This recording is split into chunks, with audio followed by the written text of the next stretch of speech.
Good morning, everyone. It is Saturday, as usual, August 12th, 2023. We have another Saturday Free School for Philosophy and Black Liberation. Today, I'm really looking forward to our conversation. We're going to talk about developments happening in Africa, but we're going to first begin by having a discussion about Pan-Africanism, the Black liberation struggle, and also the U.S. policy on related to Pan-Africanism and the Black liberation struggle. But before we have a conversation about Africa, we're going to first hand it over to our comrades in Chicago because there's an exciting event coming up. And so I'll let Meghna announce what's happening in Chicago, and then we'll have our main discussion. Thanks, Emily. So, as many of you know, as we've announced on social media, we are holding an event in Chicago commemorating the life and ideas of Reverend James Lawson. Reverend James Lawson is someone who is known as the architect of the nonviolent movement to desegregate America, or the Black freedom struggle. And Reverend Lawson has worked with the Free School in the past. He came in 2019 for the Year of Gandhi, where he was the keynote speaker. And so we had reached out to him because he was supposed to be coming to the Parliament of World Religions. And he was unable to. So we had a whole talk set up. We heard from him a couple weeks ago that he, because of health reasons, he's not going to be able to come in person. We felt, however, that the history of nonviolence, the philosophy, the ideas, just the whole example of action and moral commitment was very important for our times, especially the idea of the alternative for America and the American people. We thought that we had to keep this conversation going. We had to bring this history to the people of Chicago, even though Reverend Lawson can't be there in person. So we are moving forward with the event. It's called Claiming the Gift of Humanity, Reverend James Lawson and the Future of Revolutionary Nonviolence. And revolutionary nonviolence is the term that he uses in his book, but really to talk about how participation in a nonviolent struggle changes who you are as a human being, such that the world around you can no longer continue to be unjust. And so the event it is going to be this Wednesday, August 16th, from 6 o'clock to 8 o'clock p.m. It's going to be at a venue called Calabria Center for Performing Arts on 21st and Wabash in Chicago. And the event will consist of a short documentary, which I will let Neha speak about, where we're going to play clips about Reverend Lawson's life, his ideas about nonviolence, and just in general, his assessment of the world situation and what is necessary for our times. It's going to be followed by a roundtable, not quite a panel, but where we have discussants responding to the video and also bringing their insight to bear on what nonviolence means for our times. So that panel will include Du Boisian scholar Anthony Montero, who has graciously agreed to come. Thank you so much, Doc. As well as the General Secretary of Gandhi Global Family, Ram Mohan Rai, who will speak about nonviolence in the world situation. And finally, Student Minister Abel Mohammed of Mosque Miriam, Chicago, is going to speak about nonviolence, the struggle for unity, and knowledge for self. Knowledge of self, how all these things are deeply interconnected and intertwined and necessary for preparing for a new future. After that, there's going to be a question and answer session. There will also be chai and samosa that Kalapriya has generously given us. And I will give it to Neha to fill in anything that I've left, as well as speak about the documentary that she's putting together. I just wanted to say we're really excited to have all of you guys come down to Chicago and for everybody else to join on live stream. But yeah, I think Meghna's mostly spoken about everything. Just I wanted to briefly talk about the video. I think we were thinking of having the video just touch on some of the points that the panels will then expand upon. So the main idea that we were thinking at this point of time when the American people are war weary and are looking towards are thinking about peace, that we in the free school were discussing about the triad of opposition representing that aspiration of peace, and also talk about like how this violence abroad is connected to violence at home, and expand on that. So and how the alternative to all of this is the transformation of the nation, and which has already been started. This program was already started with the Black freedom struggle and the civil rights movement. So how that is to be continued in our times, and what is the responsibility of us, of young people today, to take forward the lessons learned from there and build upon it. And as Dan Nash says, like develop like this idea or strategy of non-violence further. Like that is the only way you can remember or like pay your tributes to the Black freedom struggle. So I think to just talk about that, and yeah, and see where that leads us. Yeah. Yeah, just also wanted to add we're very grateful to free school members for continuing to come to Chicago. When they booked their tickets in their hotel, we thought Reverend Lawson would be here in person, and we're just very grateful and feel a tremendous responsibility that you all have still decided to come and support this event. So we're very excited to see all of you, and we hope you have a wonderful trip.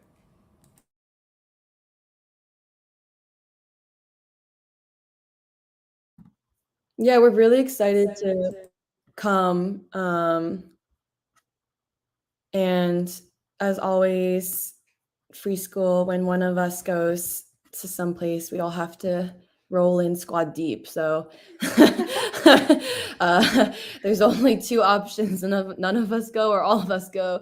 But yeah, we're really looking forward to the event. And although we wish James Lawson was in better health and could be there, I think it's really important. That we're honoring him, like the idea of nonviolence and what it means for these times and the struggle for advancing democracy. But I don't know if anyone else has any comments, but and this is also a call for any of our commenters or listeners who live in the Midwest. We would love if you could come too. We put the RSVP link in the comment section, so you can RSVP. We'd love to meet you, and I'm sure many of you would love to meet the premier Du Boisian scholar, Anthony Montero. But without Yeah, I was just gonna add one quick thing. Now, I'm really excited for the event, particularly because recently I saw this video on the internet where this, more what you would call progressive leftist goes to the Trump rally, and he interviews these individuals at the Trump rally, and the message of the interview is that the ruling elite are essentially trying to divide people based on left and right. But as he was talking to these individuals, he found that there was much more in common. And these, like one of the questions actually the interviewer asked was about the UPS strikes. And so the interview asked the Trump supporter, like, what do you think about these strikes in terms of being able to have negotiated, like I think you would be, Emily, you'd be more familiar with it, but in terms of the strikes being able to help to raise the wages of these workers. And the person that responded said, well, I agree with it because, essentially the individuals as part of the Trump rally were like one of their main demands is for higher living standards for regular people. But one line he said was, well, I agree with it because I think nonviolence direct action works. And like in those exact words. And it made me think about like, what is the legacy of the civil rights movement, of King, of Lawson, that are in the minds of people, but hasn't been completely fleshed out amongst American people or to carry forward. And so I think it's it's a really timely event in terms of, you know, understanding how the American people have been impacted and how it also is in the minds of a strategy for moving forward for our times. So I'm really excited for it, especially because of that video that I watched recently.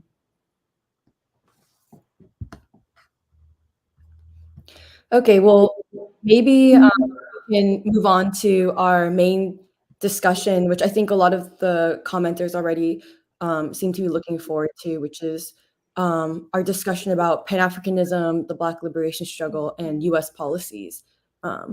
So, Doc, I'll hand it over to you. Okay, thanks a lot, Emily. You know, what we're seeing with respect to Africa, the situation in Niger and the conflicts in West Africa between African states, those who feel they want to intervene to reverse the results of what is being called a coup d'etat in Niger, and other states saying that if certain African states intervene militarily, they will intervene and will look upon an attack upon the government, whatever form it takes in Niger, as an attack upon them. And those states are Mali, Burkina Faso, and Guinea, and maybe even Algeria. Most of those states have borders with Niger. But the essence of what is going on is a crisis of neocolonialism. The mode of the relationship between Africa and the former colonial powers, and to construct those relationships based upon neocolonialism, which is but another form of colonialism with the appearance that the nations are independent. The construction of the neo-colonial relationships come after, of course, the independence movements, and were solidified from the late 60s onward. Most African nations were forced into neo-colonial relations with Europe and the United States. Like Victoria Nuland, the Assistant Secretary of State, ran over to Niger, so, quote, upset about the overthrow of the, quote, elected government, when it was the United States brutally imposing upon Africa neo-colonialism. And it starts with the assassination of Patrice Lumumba, the overthrow of Kwame Nkrumah in 1966, while he was on a friendship visit to Vietnam. They overthrew him, and everyone now knows that this was a CIA engineered and backed coup d'etat, just in the same way that the assassination of Patrice Lumumba in 1961 was a CIA and Western intelligence operation. We have talked about the overthrow of Modibo Keita in Mali and his dying under mysterious conditions in jail in the late 60s, I think it was. We've talked about the assassination of Marion Ngouabe, the assassination in 1973 of Amilcar Cabral, the leader of the liberation movement in Guinea-Bissau and Cape Verde. And then, of course, the consolidation during the same period of the U.S. alliance with South Africa, the apartheid regime, and with the white regime in what was then called Rhodesia, today Zimbabwe. And then, of course, propping up through the North Atlantic Treaty Organization. I hope everybody can follow all of this. Propping up through NATO, the Portuguese fascist colonial regimes in Southern Africa.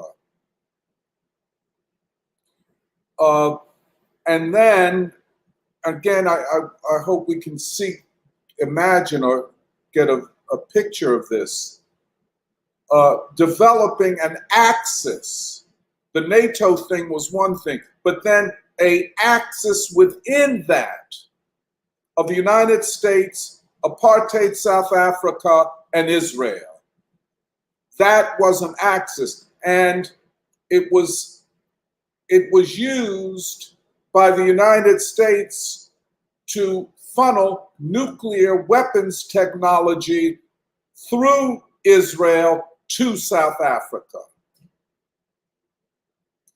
I mean, so I guess what I'm saying at the same time is for Victoria Nuland to go with blood of Africans on her hands as a representative of the US government and talk about, I'm going to prevent violence and to uphold democracy when it has been your government that has assassinated and overturned government after government on the African continent, upheld colonialism in Southern Africa, and supported the Israeli apartheid South Africa alliance of nuclear development of nuclear weapons.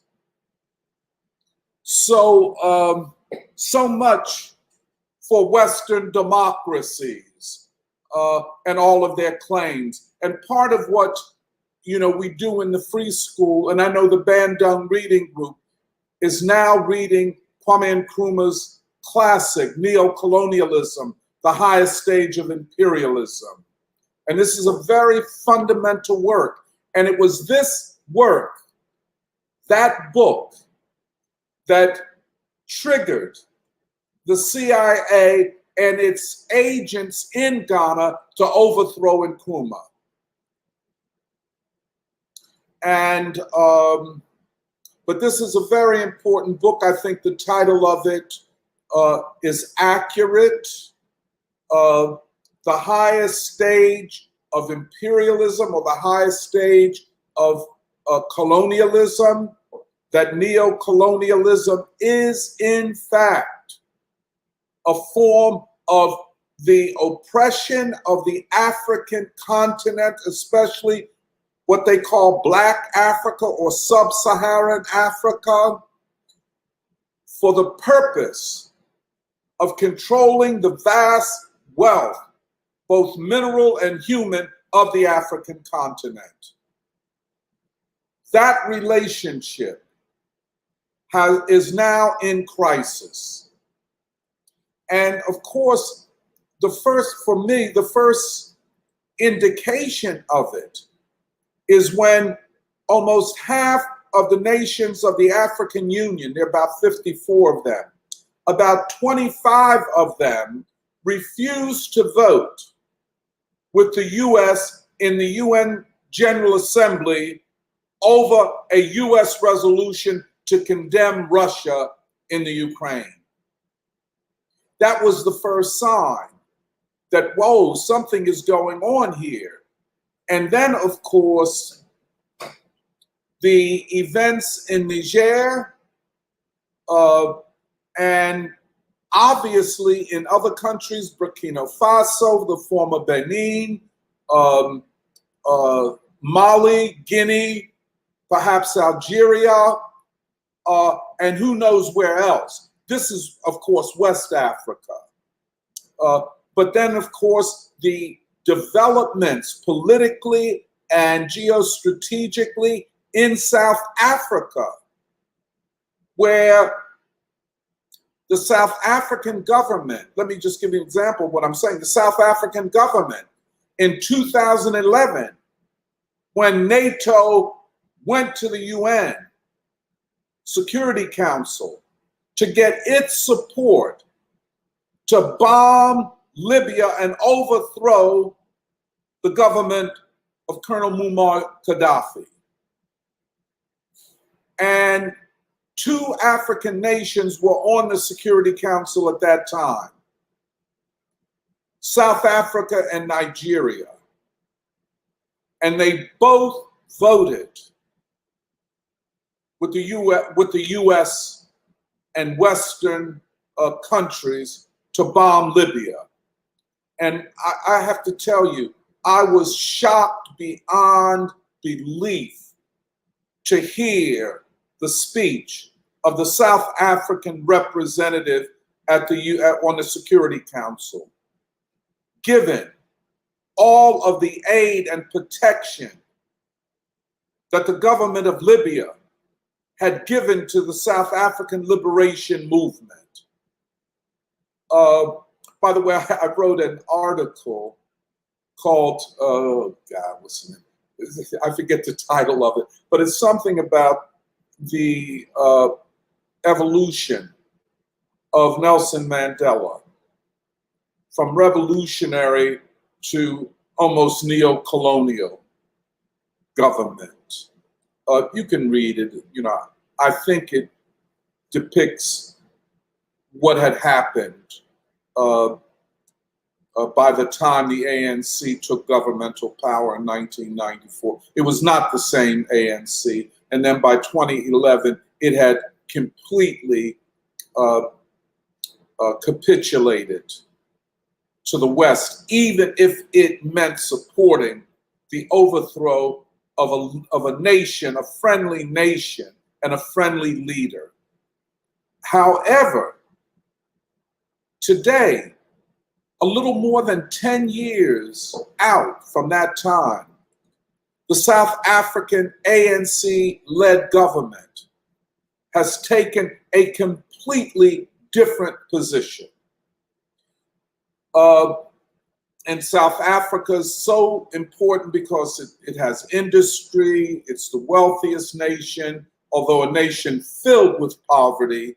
But to align now through the BRICS organization, the Shanghai Cooperation Organization, and other mechanisms of what they call the Global South, to align with these forces in opposition to NATO and the United States. All of this put together constitutes a crisis of neocolonialism. And Africa has been a major victim of neocolonialism. The most, well, you know, it's like Africa partitioned as it was from the 1880s and not being able to yet form the types of confederate alliances. But anyway, you know, that legacy of partition and neocolonialism. The greatest and most vicious wars of imperialism have been fought in Asia. There are no two ways about that. You know, so this new Afro-Asiatic alliance is what is provoking and propelling the crisis of neocolonialism. I want to underline that, the crisis of neocolonialism. I listen to a lot of commentary, read a lot of commentary about Niger, and you know, people, you know, talk, you know, give a lot of information and good data and so on and so forth.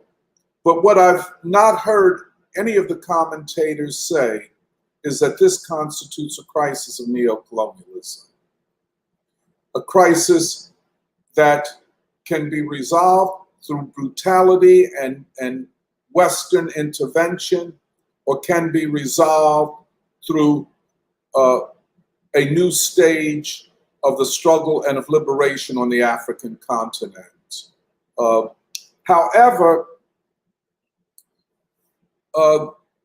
in 1978, a memorandum was produced by the National Security Council of the Carter administration. Everybody knows what the National Security Council is. It's like in the White House, part of the executive branch, and it advises the president on national security matters. The most famous national security director was Henry Kissinger under Nixon. And it became, under Kissinger, an extremely powerful instrument of US foreign policy. In fact, you could call the National Security Council the foreign policy arm of the White House. The second most famous person was a guy that saw himself as the next Kissinger, and that is Zbigniew Brzezinski. Brzezinski is Polish. He emigrated to the United States because he and his family opposed socialism and the Soviet Union, and he came here and he rose to become this powerful figure in US foreign policy. And so it is under him and under his leadership that this National Security Memorandum is produced. I just want to show you, and I'm not going to talk too long about it, but it's entitled, hold on one second, Memorandum 46. And it says the subject of the memorandum, this is 1978, but it is as relevant in 2023 as it was then. And the subject of this memorandum, as they stated, is Black Africa and the US Black movement. This document, in effect, oh, by the way, the memorandum was sent to the Secretary of State, the Secretary of Defense, and the Director of Central Intelligence. The reason I mention these three departments or agencies that the memorandum was sent to is that to include Black America in the discussion of geostrategic and foreign policy issues is saying, in effect, that the Black movement is a threat or could become a threat to US foreign policy, and hence a national security threat within the borders of the United States. And the memorandum says, which I won't read out, but I'm going to read its recommendations. It says that US interest in Africa is anchored to the US policy and support for apartheid South Africa. That in supporting South Africa, they are also supporting the US policy in the Middle East, which means supporting Israel. Which then, in effect, is saying that an axis of Israel, the United States, and South Africa exists. This is a military alliance to contain the struggle for African independence. And they link the African and Arab struggles for sovereignty, territorial integrity, and the rights of Palestinians. Again, I want to underline this. To contain the struggle for Africa's independence and for Palestinian rights at the highest level of government was said that we, the government, has to do whatever we have to do to contain the Black movement and its connections to Africa, and by implication, its connections to the Palestinians. Now, this memorandum comes 5 years after the publication of Henry Winston's Strategy for a Black Agenda. And it comes 5 years after the founding, which was Winston's vision, frankly, of the national anti-imperialist movement in solidarity with African liberation, which I was the executive secretary of for maybe about 10 or 12 years. The reason I mention Winston's book and the founding of the anti-imperialist movement in solidarity with Africa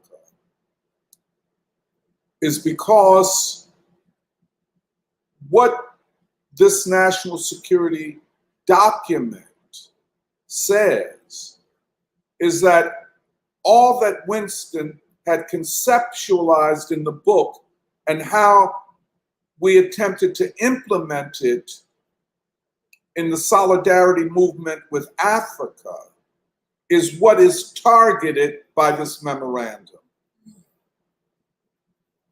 I mean, again, I'm always saying to you guys, I was young, I didn't know that much, I was inexperienced. But I became a target of just what they're talking about. When they talk about cutting the Black movement and this off from the United Nations, well, in 1975, I presented to the UN Special Committee against Apartheid, which at that time was headed by Guinea's UN ambassador, a woman named Madame Cissé. I presented along with what's the actor? I'll remember all the names. But we went to the United Nations, which was a way of saying to the African nations and to the world community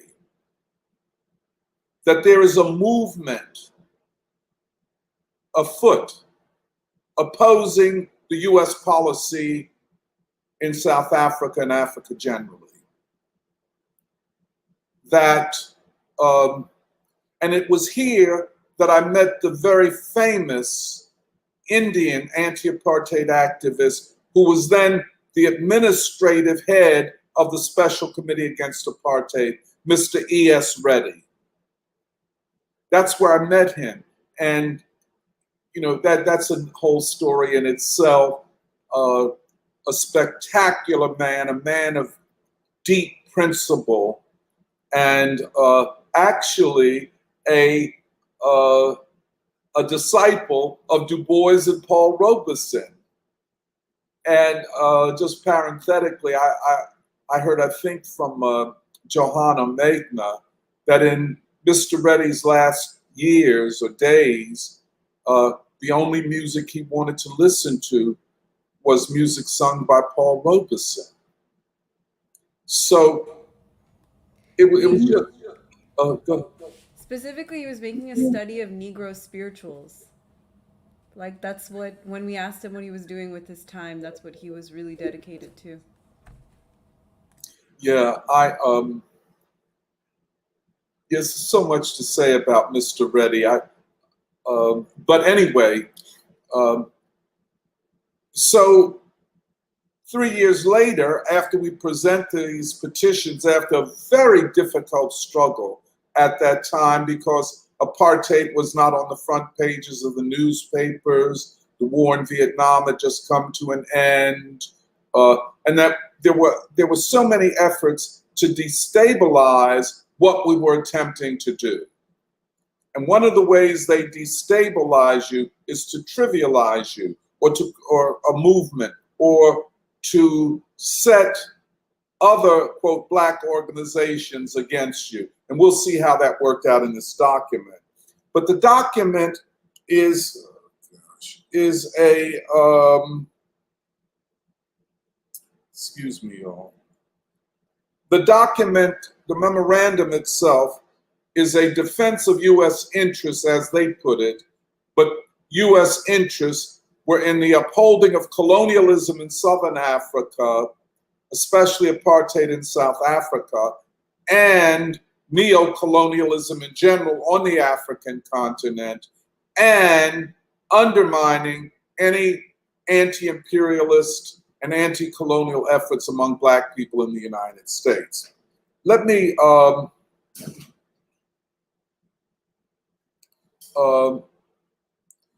just read the recommendations, and I think that will help us know. Okay, so they're interested, this memorandum is interested in weakening the anti-colonial and anti-imperialist sentiments in the African American community. They feel that if we, the activists, were aligned with the quote, what they call the radical forces on the African continent, by which they meant the African National Congress, in South Africa, the Southwest African People's Organization in Namibia, which was the liberation movement there, ZANU, the Zimbabwe African National Union in Zimbabwe, and the Zimbabwe African People's Union, the two wings of the liberation movement there. And then, of course, aligning with other socialist forces on the African continent, such as the Ethiopian Revolution of 1974-75, the overthrow of Portuguese colonialism by the overthrow of the government of Portugal in 1974, leading to the independence of Angola and Mozambique and Cape Verde and Guinea-Bissau, the Portuguese colonies on the African continent. These were all radical, as they would have it, independence organizations. They were part of a world movement. They were linked to the Soviet Union. They were supported by the Soviet Union, and they all had a very anti-American or anti-US imperialist political posture.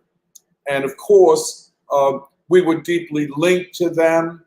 In fact, I would say for myself, we knew all of them personally. The leaders, especially, not every one of them, but I knew a lot of them. A lot of them personally, and the interactions between us and them were the interactions of comrades and brothers and sisters. There was no separation. And so so they felt that the government of the United States felt that the Black movement, in this revolutionary Pan-Africanist sense, could destabilize the United States government. And as you could put it, undermine the US government's effort to contain and control the Black movement. This comes after the assassination of Martin Luther King Jr. in 1968. So we're basically talking about 10 years later. And Black folk had not gotten over that, and we were skeptical, distrustful of the US government and anything it said, especially since it was aligned with a racist regime in South Africa, while Carter himself was talking about his foreign policy was going to be led by his concern of the US regime's concern with human rights. I mean, a huge contradiction, and nobody fell for it. And there was not yet, from the standpoint of the US government and this memorandum, a a black set of, quote, leaders that they had chosen, which could offset what we were doing. I don't know if that makes sense the way I put it. In other words, we had the upper hand in explaining US policy in Africa, and South Africa in particular, and how without the United States and without Israel, the regime could easily collapse. And there was no set of white or black leaders that could challenge us. We had the upper hand, so to speak. I mean, it's hard to imagine these days. So they had to do several things. And so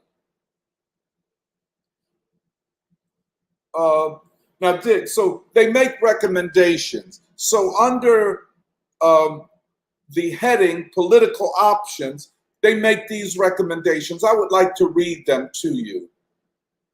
1, specific steps should be taken with the help of appropriate government agencies to inhibit coordinated activity of the Black movement in the United States.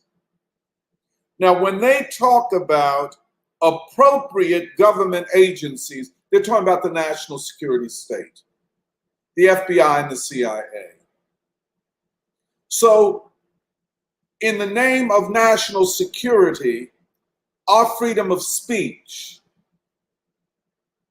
was undermined.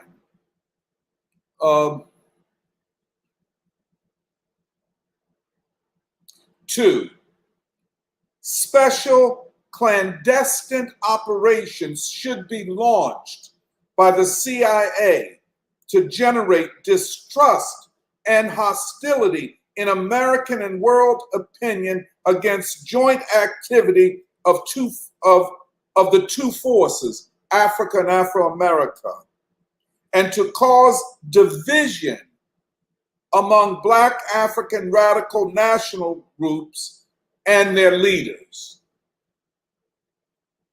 3, U.S. embassies to Black African countries, specifically interested in Southern Africa, that is South Africa, must be highly circumspect in view of the activity of certain political circles and influential individuals opposing the objectives and methods of U.S. policy towards South Africa. It must be kept in mind that the failure of U.S. strategy in South Africa would adversely affect American standing throughout the world. In addition, this would mean a significant diminution of U.S. influence in Africa and the emergence of new difficulties in our internal situation due to worsening economic prospects. 4, the FBI should mount surveillance operations against Black African representatives and collect sensitive information, to smear them, of course, on those, especially at the UN, who oppose U.S. policy towards South Africa. The information should include facts on their links with the leaders of the Black movement in the United States, thus making possible at least partial neutralization of the adverse effects of their activity. Let me just say what this means. To discredit African and Afro-American opponents of U.S. imperialist policies towards South Africa. Keep this in mind.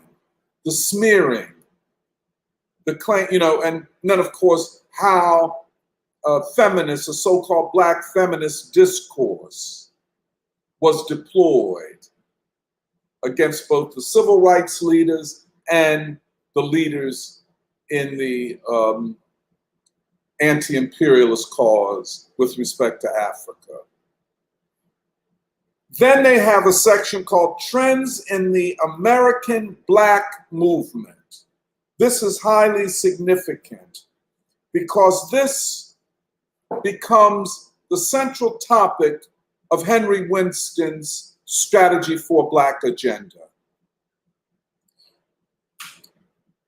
And they call for considerable, that the United States government should be in the forefront of bringing about significant changes in the Black movement.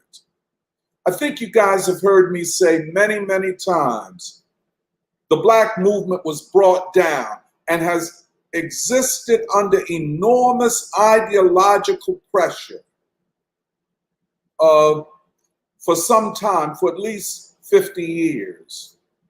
And that the US government has, and the deep state, has chosen Black leaders, so-called, which, Glenn Ford has called the Blackness leadership class.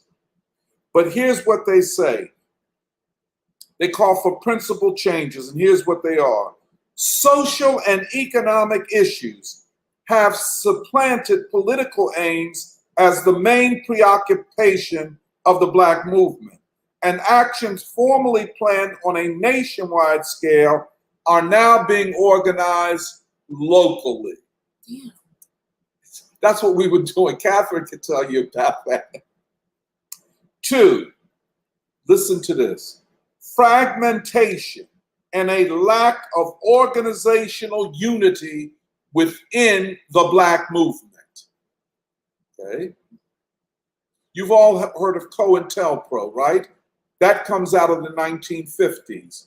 That was a counterinsurgency program carried out by the FBI to, for instance, call everybody that's a civil rights activist like King an agent of communist influence or communist, that type of thing. But to fragment the movement was the aim of COINTELPRO. But this goes even further and deeper to destabilize, fragment, and undermine the Black movement and unity in the Black movement.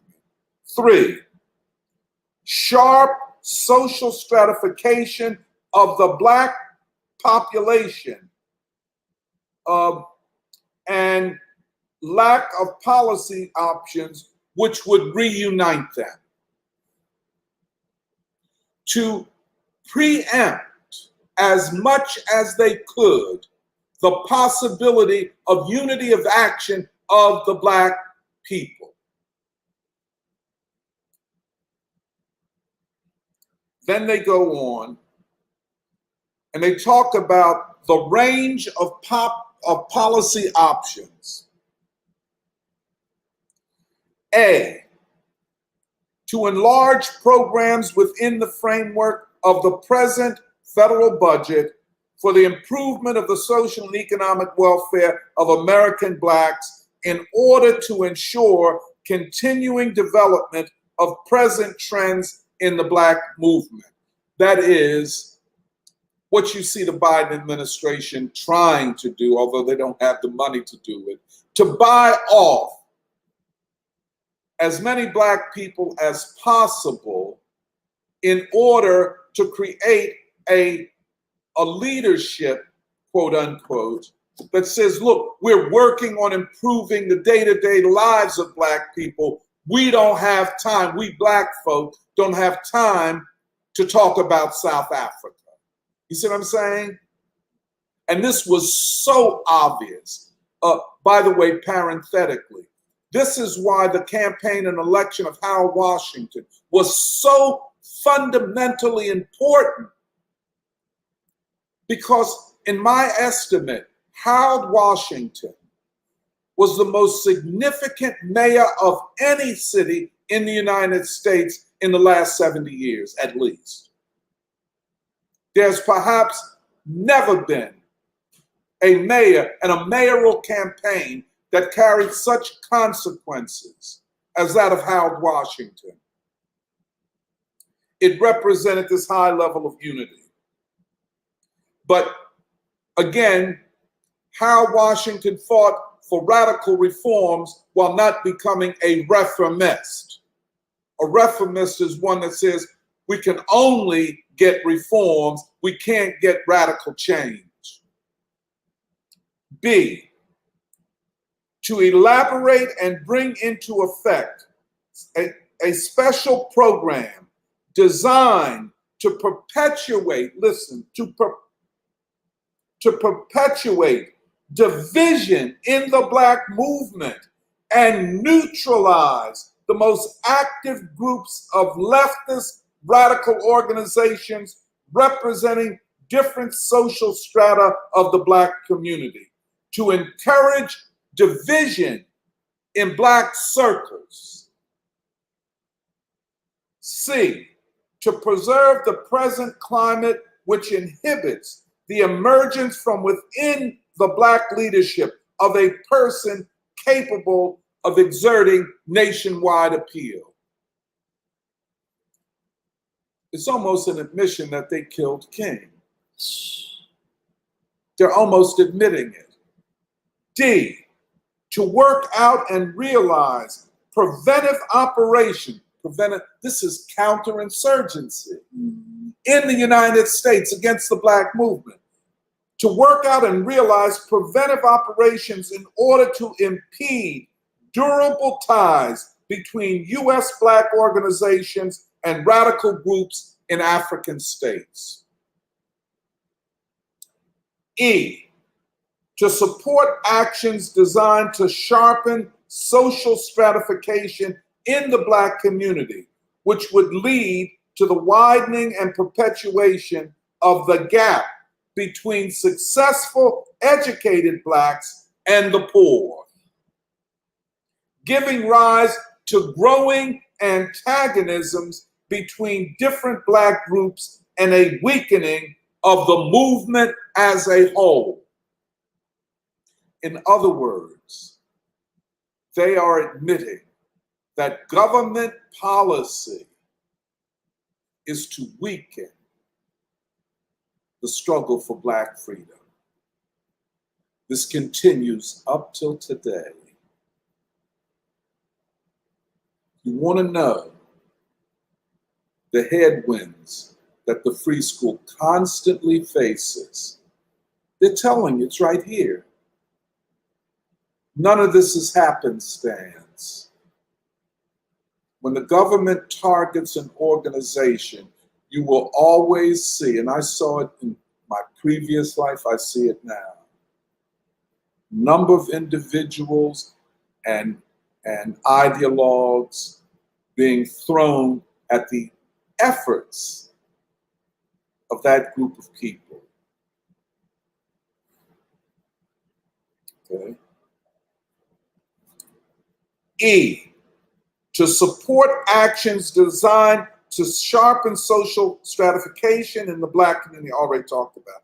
F, to facilitate the greatest possible expansion of Black business, i.e. Black capitalism, by granting government contracts and loans with favorable terms to Black businessmen. I'm not against that, but to use Black businessmen against the Black movement. Okay? Now we see that with the rise of hip hop and hip hop billion and millionaires and athletes, to use that form of Black capitalism, or that form, what I call parasitism, to destabilize the movement of the Black people. Emily, listen to this. G, to take every possible means through the AFL-CIO leaders to counteract the increasing influence of Black labor organizations which function in all major unions, and in particular, the National Coalition of Black Trade Unions and its leadership, including the creation of a real preference for adverse and hostile reaction among white trade unionists to demands for improvement of social and economic welfare of blacks. We have talked about how the social democrats, in the name of labor, are trying to reinvent or recreate the color line in order to manage the black movement and contain it,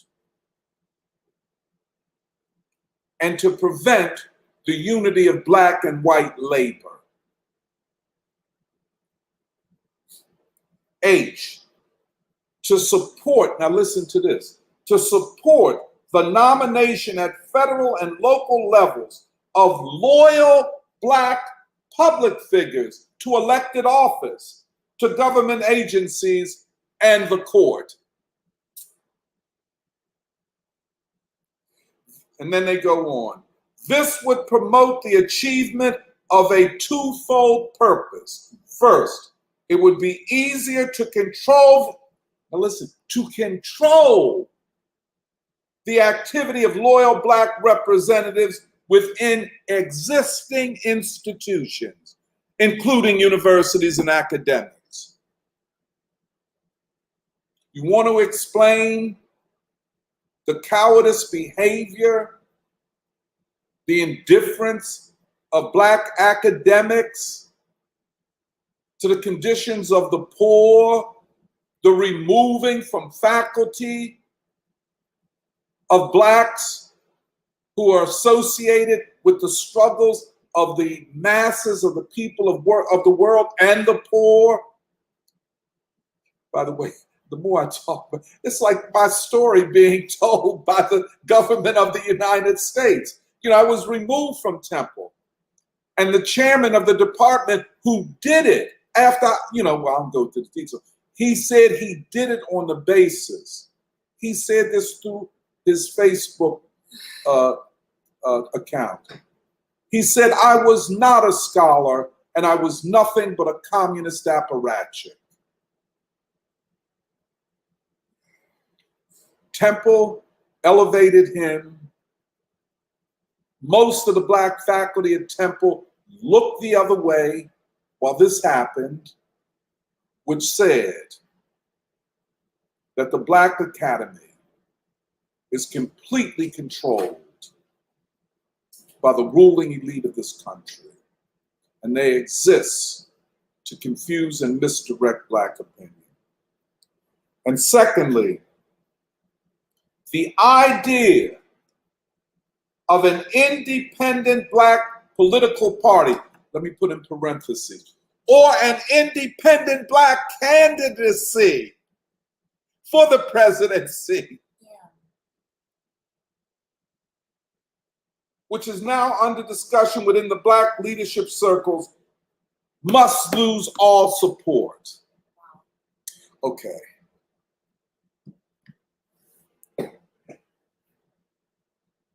This, in this concentrated form of truth-telling, which was supposed to be a secret document, but I remember it, we knew about it almost immediately. Somebody leaked it immediately. And I remember writing about it and what the government was doing. I did not know the extent. I don't like to talk a lot about myself. The extent to which I was targeted by the state, and how this targeting follows me up to this day. And I'm not, this ain't no victimhood, nothing like that. I mean, once you decide to assume the stage of history on the right side of history, there are all of these headwinds. You're always fighting. It's like the Prometheus. You're always climbing up that mountain. And there's always somebody trying to hold you back or push you down. Um, Now, 2023. Why this document now? Now, Jaron Mohammed told me that I should announce that he did an interview with me, and it should be an article in the final call where we talk about this. There are a lot of things that I want to talk about, ideological trends, and we'll get more into this when we do the conference on Winston's strategy for a Black agenda.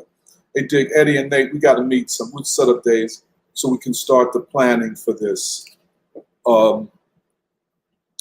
But there are three ideological pillars of Winston's strategy for a Black agenda.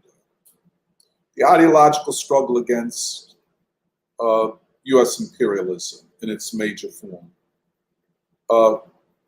That takes a more concrete form in Winston's essay, The Moynihan-Kissinger Doctrine, where he links Moynihan's theory that Black people are the cause of their own oppression to the Kissinger Doctrine of the expansion of U.S. imperialism.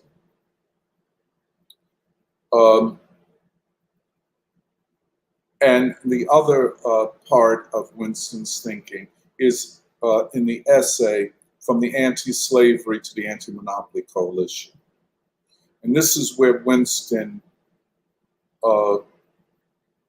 suggests, though he didn't have the time to tease it all out, the Lenin-Du Bois synthesis. Frankly, that's where I got it from, you know. The second pillar of the book is Maoism. And both in the international and domestic arena.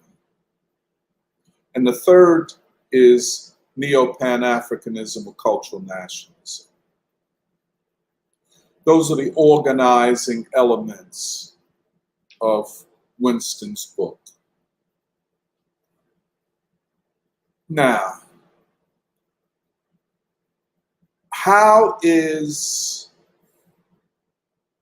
what Winston said then, how was that received in that period of the 70s?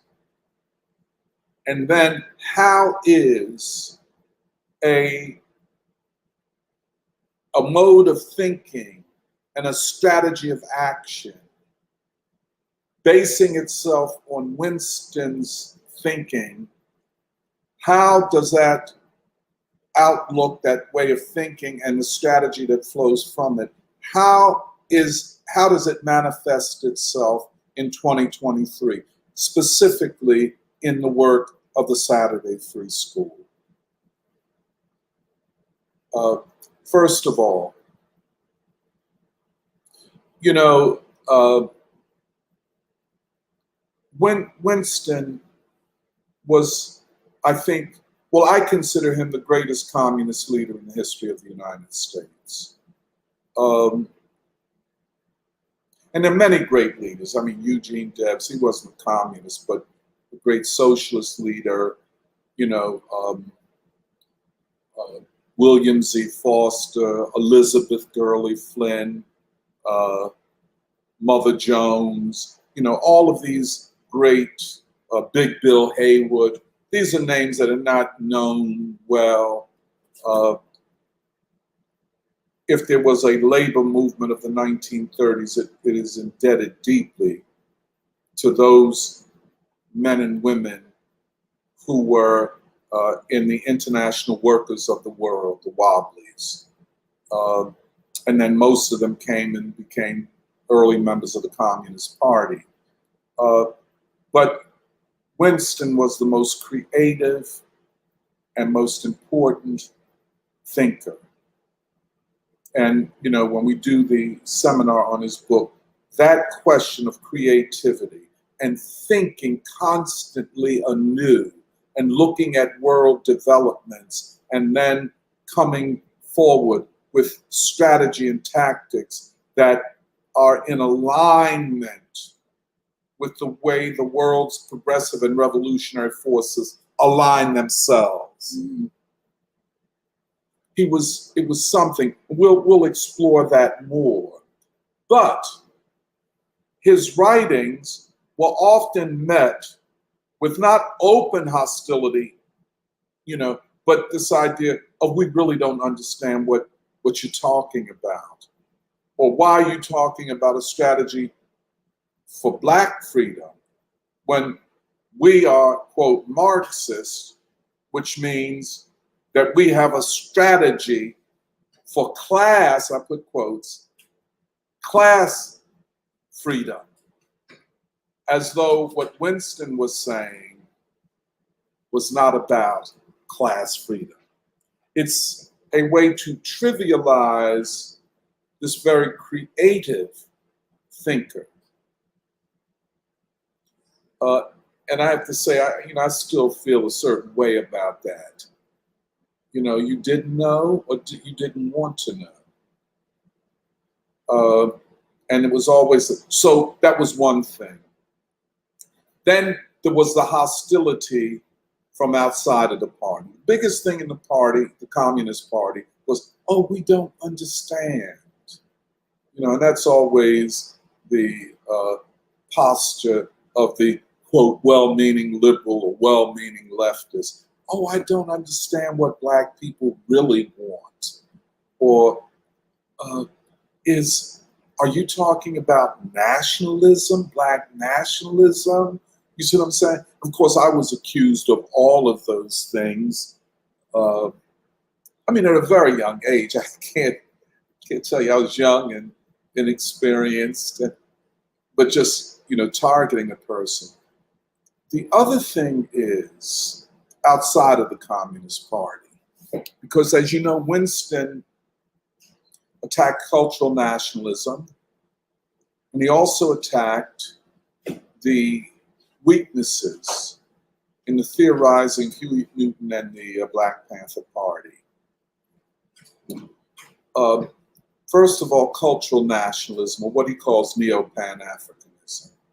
And by neo-Pan-Africanism, we can interpret it as a Pan-Africanism which is coordinated with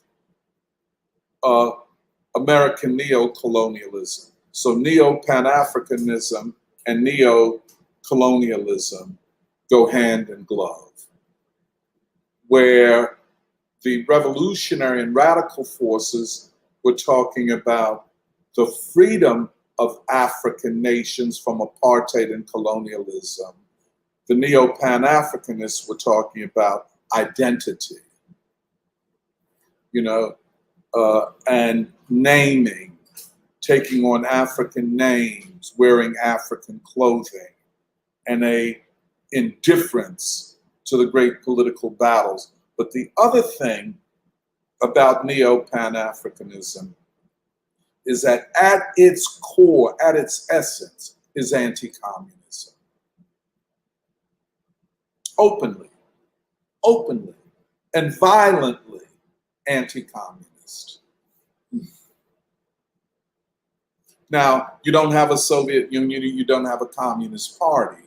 So they have literally an open field of operation. And so they don't have to at least spout the most reactionary elements of their politics. They don't have to do it because there is no target for it, as there was. But back in the days, can you imagine so-called Black revolutionary thinkers who are anti-communist and anti-Soviet?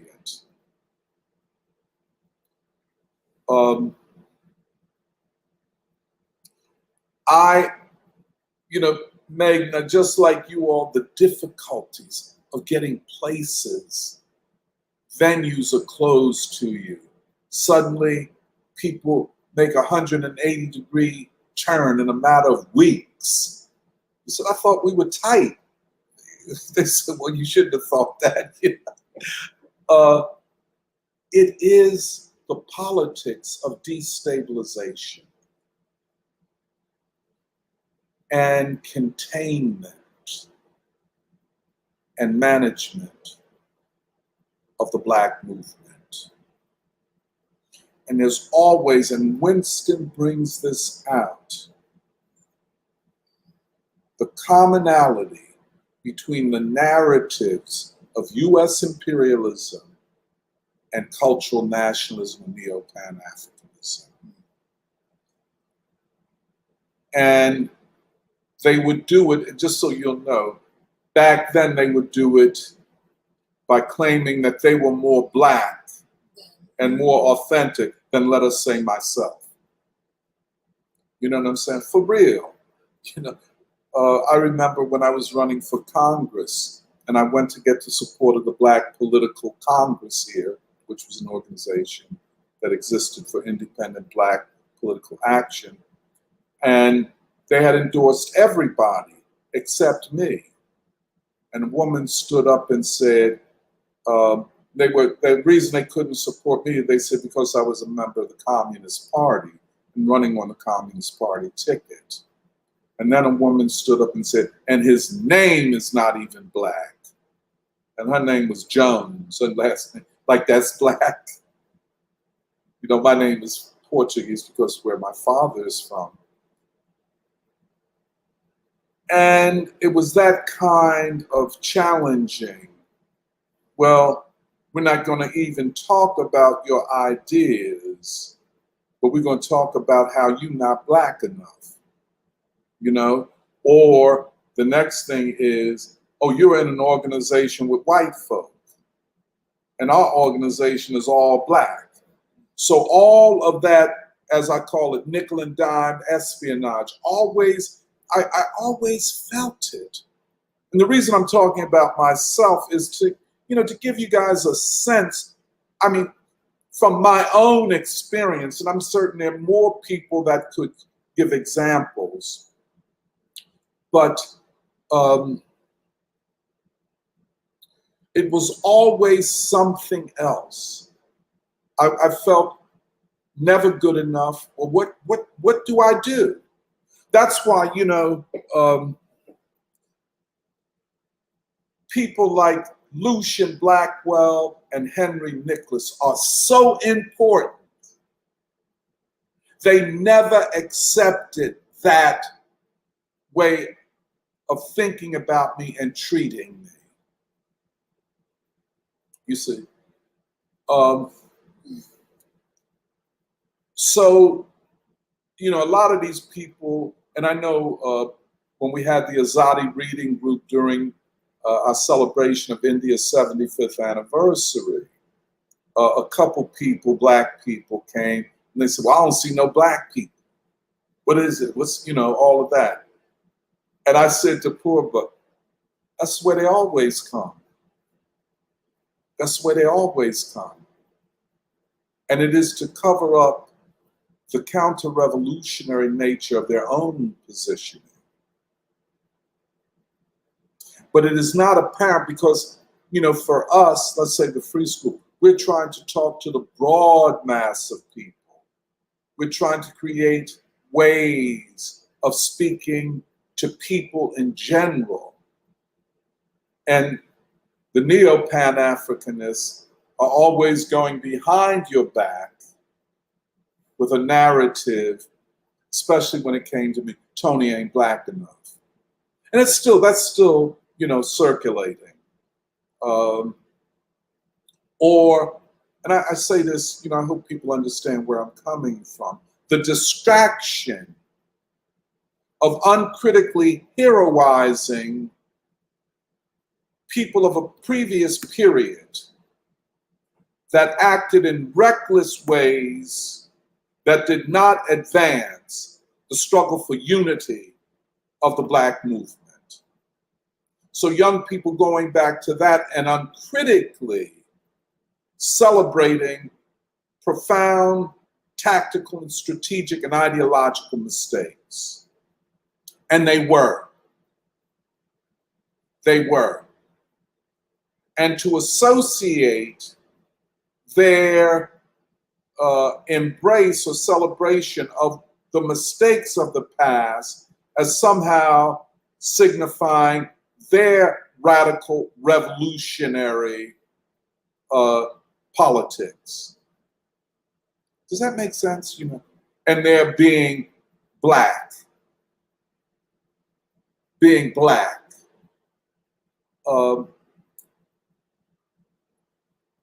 This continues. Now, I'll just end on this. You know, the double crisis at this point, the crisis of neocolonialism in Africa and the crisis of the ruling elite in this country, they are inseparable, objectively.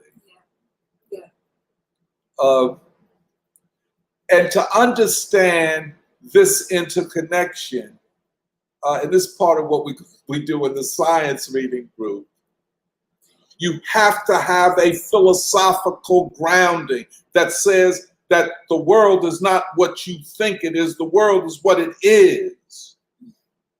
That there is an objective world that we can know. And that part of the revolutionary struggle is the struggle to know the world in order to change it. Oppenheimer, Niels Bohr, all of them represented a philosophical positioning which said that the world is only known as probability, statistical probability. And that's why Einstein said, but God doesn't play dice with the world. It is his way of saying that the world is not a set of uncertain probabilities. Some ways, yes, but then there are, quote, laws of nature. I'll leave it there, and, you know, for the postmodernists that have a problem, we can deal with that later. But the idea that everything is not in a chaotic realm of uncertainty, that all we know is probabilities and uncertainties. It is, when transposed to social reality, if that philosophy rules the realm of social thinking, then the best we can do is throw in the towel and wait for the godlike machine intelligence that artificial intelligence talks about. That the human being is at the end of his and her intellect and ability to know. And now it's all left up to machine intelligence, and by the way, probabilistic knowledge. And that's the whole thing. We'll come back to that. We've been skirting around it and talking about it. But social democracy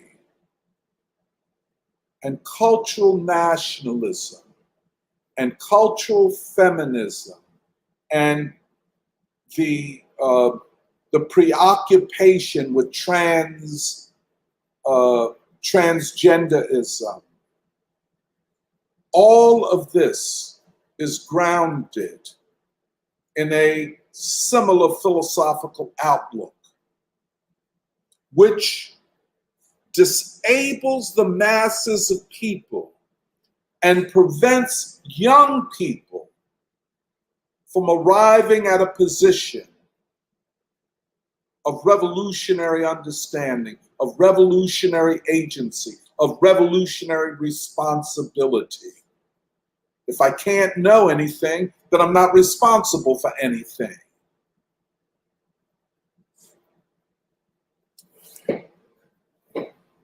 The ideological struggle remains the center of the struggle for the realignment of the world and the realignment of politics in the United States. It is the ideological struggle. Yeah.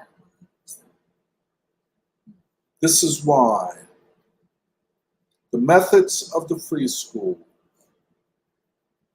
anchored to what James Lawson called revolutionary nonviolence, or nonviolence in the interest of revolutionary change, says that once you go there, then what becomes preeminent is the struggle of ideas. It then disarms the enemy of the people, who easily use violence against the people, and turns people who should be united against each other. Once you make it clear that our objectives are to unite the people, not to divide them, and that the struggle of ideas can proceed without the violence of civil war, which everybody wants to avoid. Once you prioritize ideas, you're prioritizing humanity. Diminish ideas, you're diminishing the actions of human beings in changing the world. If it's all about me going underground and getting an AK-47 or another weapon to take on the ruling class, if that's what it is, then what about the people? You could say, well, I'm doing this in the name of the people. Well, you doing it in the name of the people. The people are not asking you to do it in their name. Any action on the part of progressive and democratic forces must not act as though the people cannot think, as though the people do not know.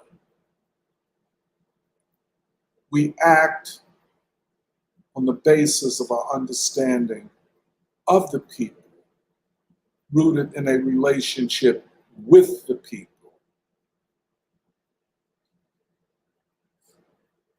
The two crises, the crisis of neo-colonialism and the crisis of the ruling elite in this country. You know, you get people whose names we won't mention right now, who are so glad to see a crisis in the international arena because they don't believe, and they can talk about that, and they got facts that, you know, and so on and so forth. Everybody has a podcast, of course, and everybody is, you know, talking. But one of the things that so many of these people don't see is that these two crises are interconnected. Again, I want to put the crisis of neo-colonialism in Africa is linked to the crisis of the rule of the ruling elite in this country. This is what this memorandum of 1978 sought to avert: the consciousness of the interconnectedness of these two crises. And so they had, for the time being, disabled the Black movement. They had. We suffered ideological and political setbacks in the absence of a great movement. They inserted their own people.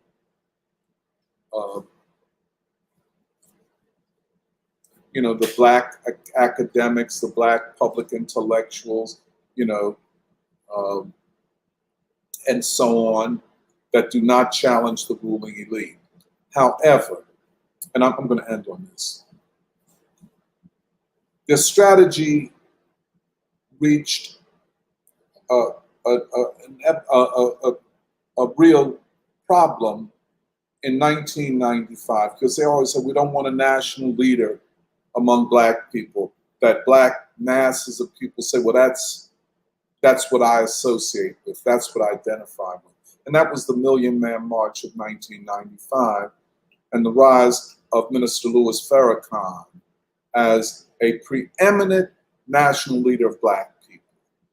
This had a double hit for the ruling class. One, a national leader of Black people who was connected to the anti-apartheid movement, anti-colonial movement in Africa and among Arab nations, but also a Muslim and an outspoken critic of Zionism in the United States and in Israel, the treatment of the Palestinians.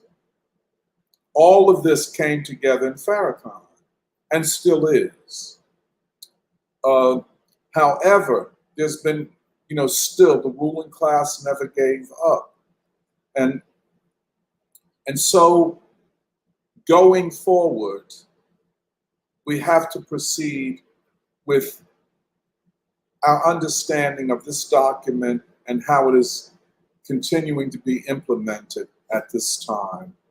I'll stop there. That was really nice. It was clear as day.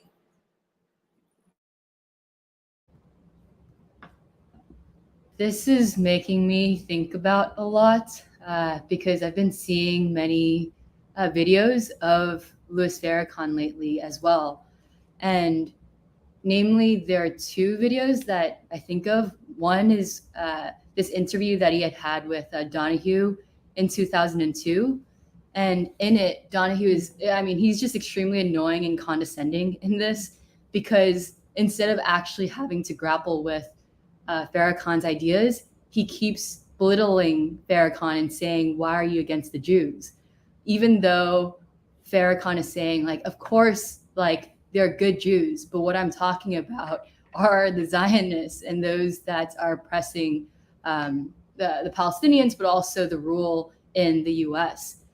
But specifically, Donahue also brings up one thing, which is like people, they have allegations against you for your ties with Muammar Gaddafi.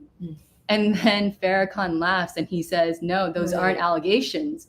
Like Gaddafi is a good friend of mine, and he has also loaned the Nation of Islam money in order to build the mosque that is in Chicago, but also money to develop the Nation of Islam economically, where nowhere else could they turn like that.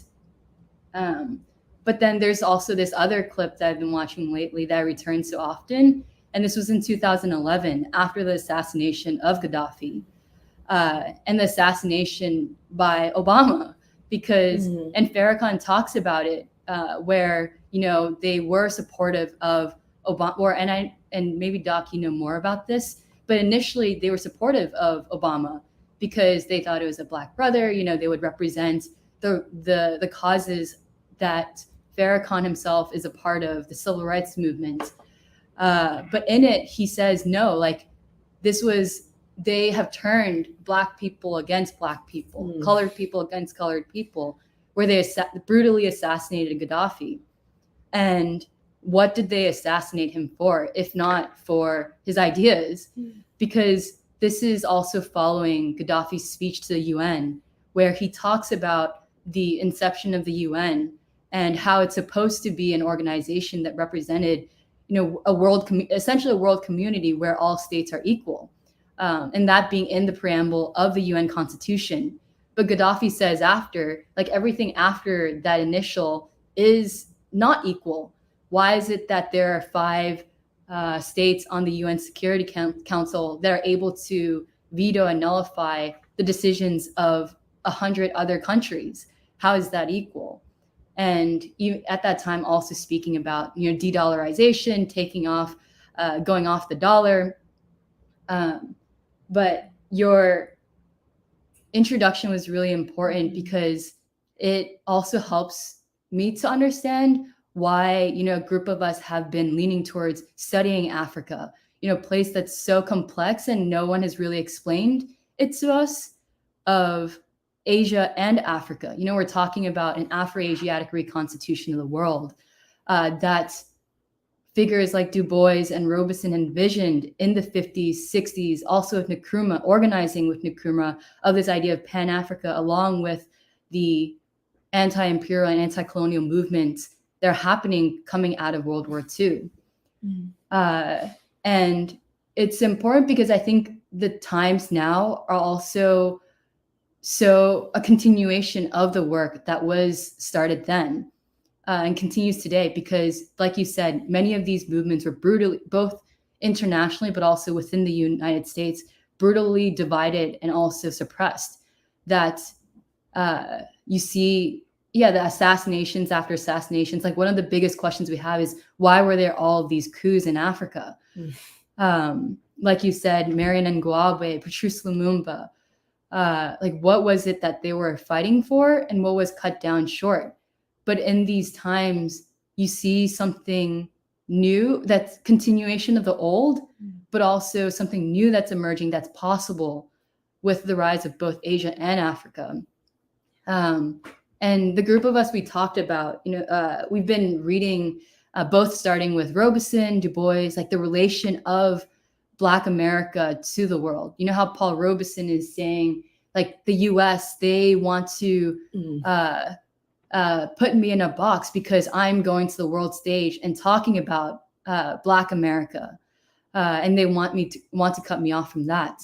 And how Du Bois even says, like, he was doing a study of Black America, but then World War II happened and his attention turned to Africa. Like, why? Like, what is the significance of Africa? And I think when Du Bois writes The World in Africa, he's asking the question, like, what is to be the role of Africa in the world? And it's starting from that, and we're also trying to understand, these figures like Nkrumah, Lumumba, and even with Nkrumah, he explains this period. He writes Neocolonialism in 65, and this is following the assassination of Lumumba, and how the state has shifted from a colonial empire to something that is even more nefarious because it's hidden. But it's also exciting for our times because you see the emergence of these African states that are returning to these principles. Even I think you mentioned, like, recently with Burkina Faso, Niger, Mali. Like, that reminds me also of the African Union, or the Union of African States that Nkrumah had envisioned, where he was saying, like, all of these states that are divided by the West into these non-viable nations, like, we need to come together because one of us being independent is not enough to counteract imperialism. Because at that time, I know Ghana, Guinea, Mali, they formed a union. That's why I think, Doc, you're always referring to Sekou Touré of Guinea, Madiba Keita of Mali, because they envisioned something for the African continent. And I think one last point is also that as we're reading Nkrumah and as we're reading about Du Bois talking about Africa, you see the threads of Asia in it too, always referring to Gandhi, and how they're learning in this time in the 60s and 70s, the African and Asian anti-colonial movements are learning from each other of how to organize, how to speak to the people, and how to strategize.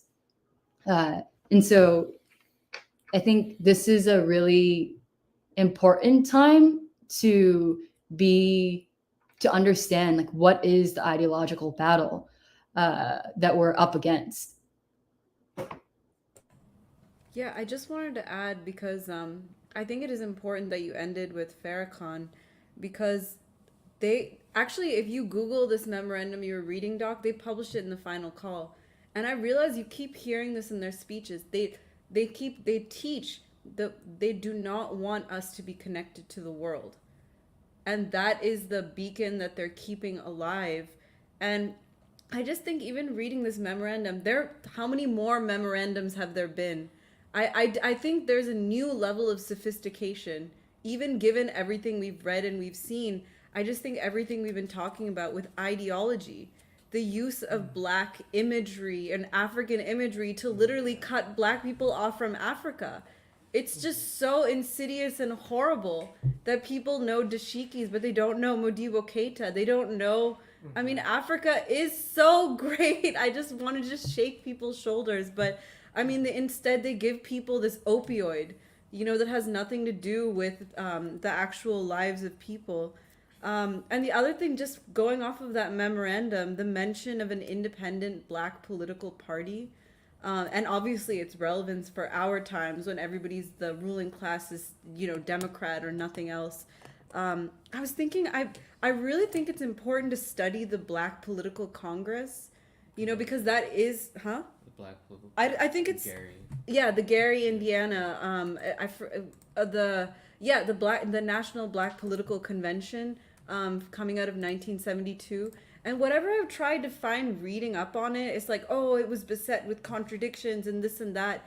But actually, the more I think about it, as a revolutionary movement of reconstituting American cities, out of which Harold Washington comes, and so I just feel like that's another, and then it's also so relevant to the history, or to what's happening today, when you have this challenge to the Democratic Party coming from like these independent forces.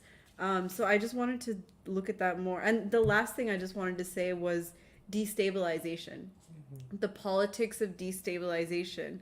And the World Peace Council actually had a conference against destabilization after everything that happened in Chile.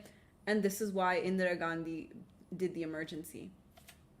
And I think this is one of the most misunderstood things in current Indian politics is destabilization, because I just think it's not a factor that people think about because of how westernized the intelligentsia has become. But this thing of the politics of destabilization, I just think its importance cannot be understated, and how it's linked to the ideological struggle.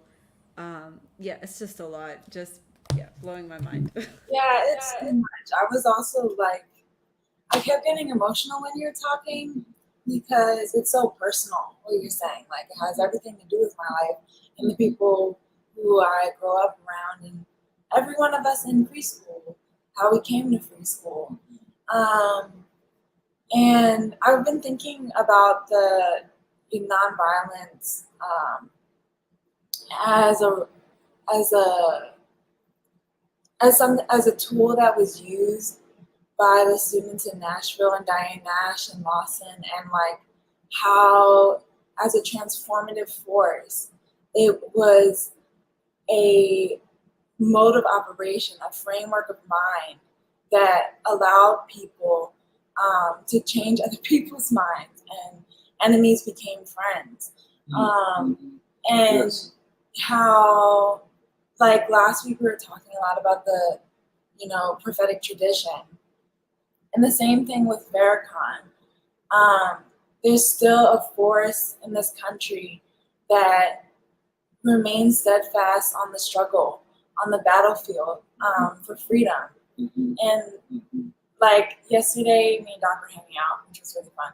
And we kind of were talking about how, I guess, like, what I want to point out is that they couldn't, or even if they had, or Brzezinski made the memorandum, I don't think they could have expected Farrakhan to ascend to the position that he is in. And also, Black people don't hate Farrakhan. All the smears on Farrakhan didn't work. So that's something to say for the level of the level that the moral compass actually goes to. Like the weight of it, rather than just because it's not as simple as like, well, you can tell a group of people that Obama can be the first Black president and have the entire group of people believe that the Obama is for, Black people. It's never that simple. And why actually your opening was so meaningful to me was that it just explains how the ideological struggle is something to know about, and part of the problem that I see is what you're talking about, the struggle for truth, and how important the truth actually is. Because I think that in my life, like I can only explain it as I always explain it this way: when you're growing up and you get interested in the world and you are looking for something to believe in, all of a sudden everything becomes so serious and so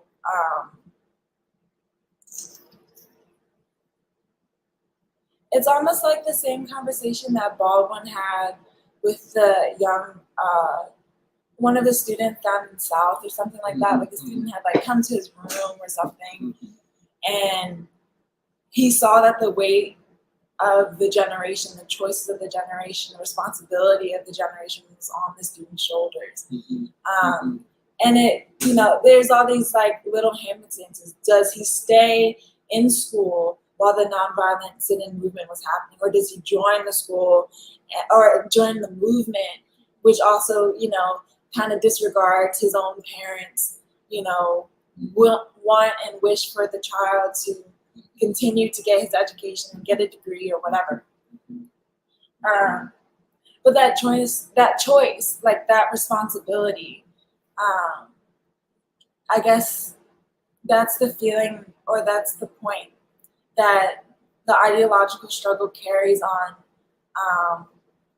this moment in history that we're all living in. And why, what you pointed out, well, two things that I want to respond to. What you pointed out with the physics discussion in brief is that philosophy and the search for the truth is necessary for all things. And I was telling Doc yesterday that physics, or the conversation that we're going to have in the book club and discussing Einstein and all these questions about quantum physics and string theory, is important for me, even though I'm just an artist, is because of the fact of the truth, and the ideas cannot be contained by just science, but that the truth actually is the guiding factor to how any idea or thing works itself out. What's beautiful, what's good, and all those other things. It works itself out through the truth. And the opportunity that the science and physics discussion lays out is the opportunity to create a new world, the opportunity to develop the new human being. And that's the creative capacity of the people. That is the revolutionary capacity of the people.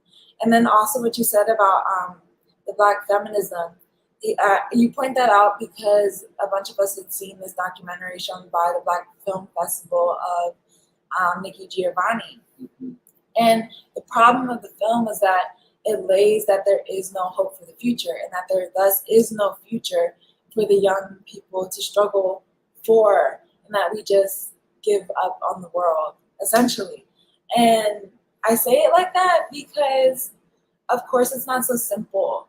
Her life is complicated, but she too also made choices.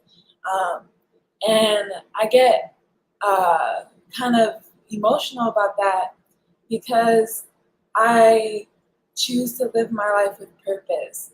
So it's hard for me to be, it's hard for me to be easy on somebody, even if they have a name or recognition or are older than me.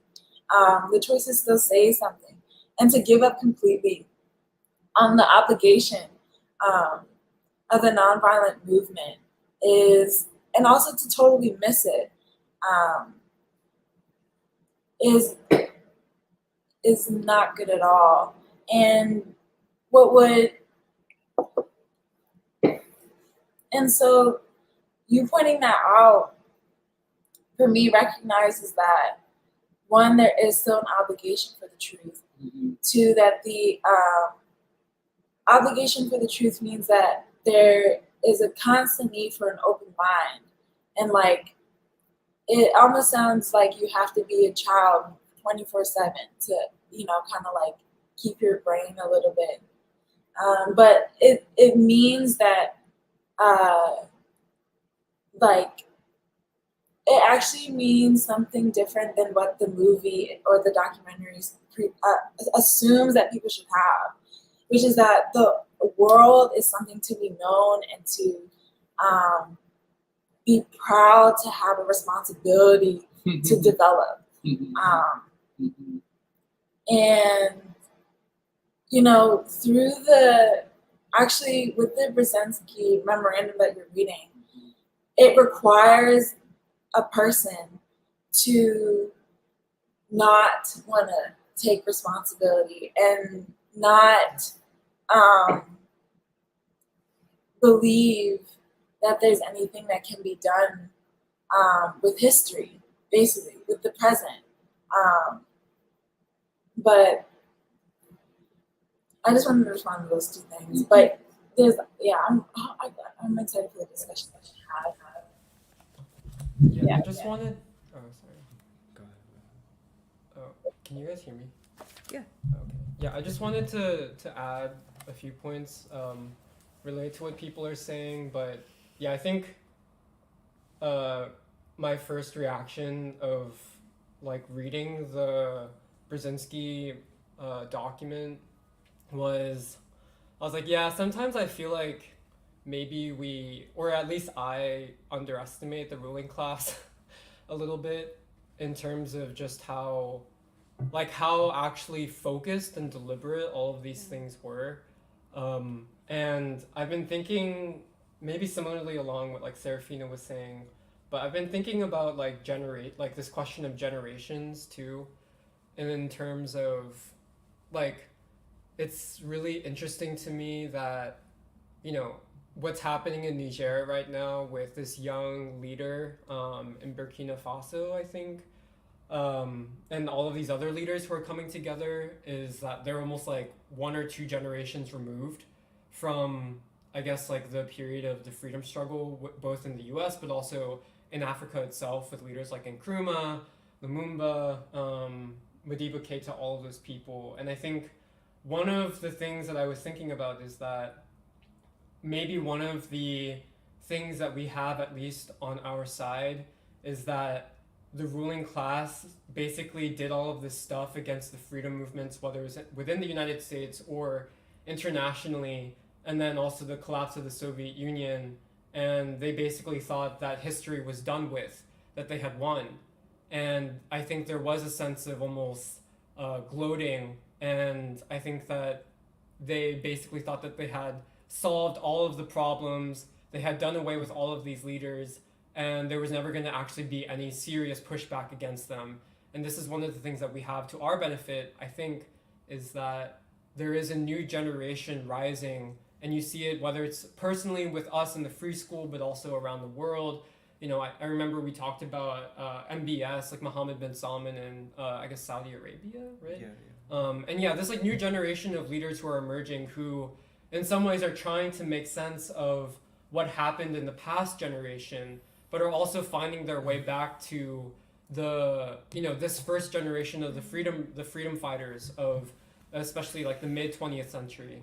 And I don't know, I just think that that's very interesting, and to read the memorandum in light of thinking about that. But the other thing I wanted to say is, I'm very grateful that in the Bandung group that we've been reading about Africa, because I feel like there's never been a better time to study Africa, especially in light of current events. And one of the things that we had talked about recently was how, in this broad framing of an Afro-Asiatic reconstitution of the world, one of the things that Africa in particular represents as a vanguard is the developing of a new kind of consciousness or even a new kind of subjectivity, in the sense that what was remarkable to me, and I think first kind of reading a lot of these African leaders, especially Nkrumah, was how much they saw themselves not as just national leaders, but through the lens of a Pan-African movement, of a whole African continent movement. And how I think that there has obviously been a kind of corresponding Pan-Asia movement and ideal in Asia itself, but it's almost like in Africa it's much more concentrated in some ways. And I think in that sense, Africa remains kind of the vanguard of this forging of a new type of consciousness, a new kind of subjectivity in which you see yourself not just in terms of a national struggle, but literally as basically across Africa, people seeing themselves as the inheritors of this enormous task that had been placed upon the entire people of the entire continent, in terms of the division that had been imposed by Europe through colonialism, and then the rape of Africa, and then the transatlantic slave trade and all of these things. But that it was like all of these leaders during the freedom movement saw themselves as, we are going to take on this task, which seems almost impossible, but the task of uniting an entire continent, of forging of basically achieving a new kind of human unity that had hitherto not really been seen in human history at that point. And I think that is also one of the insidious things about cultural nationalism, which is that you take this idea of being African and kind of degrade it into just a kind of cultural identification. And instead of seeing it as a revolutionary, literally a project which assumes a revolutionary task and a world historic task of forging a new kind of consciousness that is necessary for a new kind of human being to emerge. And the significance of also the connection between the African freedom movement and also the freedom movement in the United States, which is that it's almost like the logical current that emerges from Africa itself, in which kind of finds root in the freedom movement in America, is rather than Black people in the United States increasingly separating themselves from the rest of the American population. Instead, I feel like what is the natural and logical conclusion to draw from the Pan-African movement and the move for Pan-Africanism is African Americans are the best positioned people in this country to see the possibilities for the achievement of a new kind of unity, even within the context of the United States, but also a unity across the American peoples with essentially darker humanity. And that lesson, that crucial lesson, is what the ruling class sought to attack most viciously. And I'm just very much appreciative of also how people have been connecting nonviolence itself with also the struggle for African unity and for the Pan-African idea. And I don't know, I'm just very excited, I think, to continue learning about this and continue studying, because I think that it has enormous relevance for this time, but also especially for what is the struggle within the United States, which is essentially the struggle to unite the people, and what are the lessons that can be learned from the African freedom movement and the struggle to unite Africa in that sense, and how is it relevant for also what we are engaged in within this country, which is the struggle to achieve a new kind of unity that maybe has not really been possible before, but is made possible by what was achieved in Africa, but also what was achieved through the civil rights movement too. I'm sorry, this is another thing that I thought about was how we talked about the presidential campaign and the candidates not having a positive peace vision, and how that's necessary. The lack of it also has to face the fact that you do have to look at either the Nation of Islam or Farrakhan. You do have to understand the civil rights movement. It's almost like the essential thing. Getting back to your point, Jeremiah, about the position of Black people in also this situation of a coming together, of a possibility of a coming together, while the ruling class is still set on a renewal or an adaptation, not an adaptation, but trying to figure out a strategy to divide the people and conquer the people, as well as continue a certain type of neocolonialism or whatever that they're trying to say that they can continue their consolidation or whatever. But that's really important for the struggle as now, because to what you're saying, for the possibilities of the people are emerging. What leaders will take place will also emerge too. So there still has to be that connection, that ideological and philosophical connection.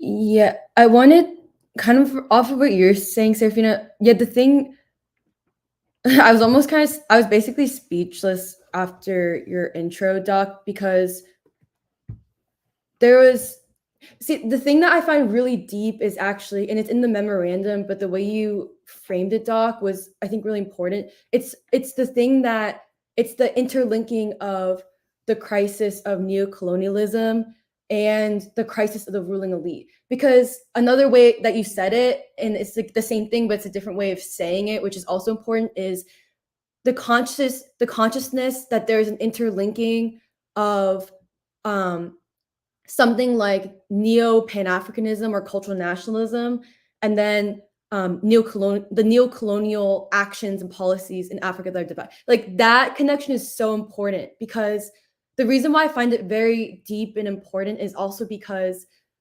like, for example, you may see commentary, like today in like 2023, you may see commentary of people, being kind of excited about what's happening in Africa, or happening in Niger. But what's most important about what's happening in the Sahel region and is the fact that it is because there's an Afro-Asiatic alliance challenging, disrupting a consolidated neo-colonial policy for the past years or decades, which is also an Afro-Asiatic alliance that is, like, because it is a disruption of neocolonialism, it is also a disruption of the ruling elite, which is the domestic crisis too. Like, I think that the connection between what's happening in Africa and what it says about the crisis of the ruling, its connection to the crisis of the ruling elite in the US is really, really, really, really important, because, like, yeah, like, I want to bring it back to free school too, where it's why sometimes it feels like, why is it that the only people who are so down with free school is the Nation of Islam? Like, and it actually comes back to not just an Afro-Asiatic alliance happening on the world stage, but it is also a philosophic understanding of an Afro-Asiatic reconstitution of the world, and an Afro-Asiatic reconstitution that is emerging because of a law of historical development of colonialism, slavery, and I feel like this all goes back to another point. And I feel like I'm just repeating the same 2 points Serafina was, like, lifting up, but I'm just phrasing it in my own way. But yeah, I think the second point that's actually most important of the introduction goes back to, like, where free school is attacked because our philosophy is because of our philosophic development, the struggle of ideas, and the point that there's a philosophic assumption that free school has that allows you to chart a path to freedom of humanity. But there's also, at the same time, a philosophic assumption on behalf of a ruling elite agenda, which gives roots to both neocolonialism and gives roots to something like social democracy and neo-Pan-Africanism. And that philosophy comes back to this thing of, do you believe that the world, there is such thing as an objective reality of why the world is what it is? Or do you believe that the world, like, or do you simply believe that you view the world as you view it, and that there's not an objective reality? That becomes very important, because it is the difference between a young person believing that there, like Serafina said, that there is such thing as the truth, but basically that the world can be known, that there's a reason. For example, there's a reason why there are so many coups in Africa, or back to the Moynihan document, or is there a reason that there is a reason, an objective reason for generational poverty, or an objective reason for the destruction of Black communities? And again, like, that's the connection of the interlinking of U.S. I mean, you could say like the U.S. policy of neocolonialism, the policies of neocolonialism, and then also ideologies artificially created, such as cultural nationalism, neo-Pan-Africanism, social democracy. And like, that is crucial to understand in this time. And like, just like Serafina said, it also brings it back to, and the same thing Jeremiah was saying too, but it brings it back to also, like, you can even say the election or the triad of opposition. The last thing I want to say is, I think it's also important to bring in Martin Luther King Jr. and his assassination, because this is also from Henry Winston, where this is why it's so deep. Henry Winston says this only just a few years after King is assassinated.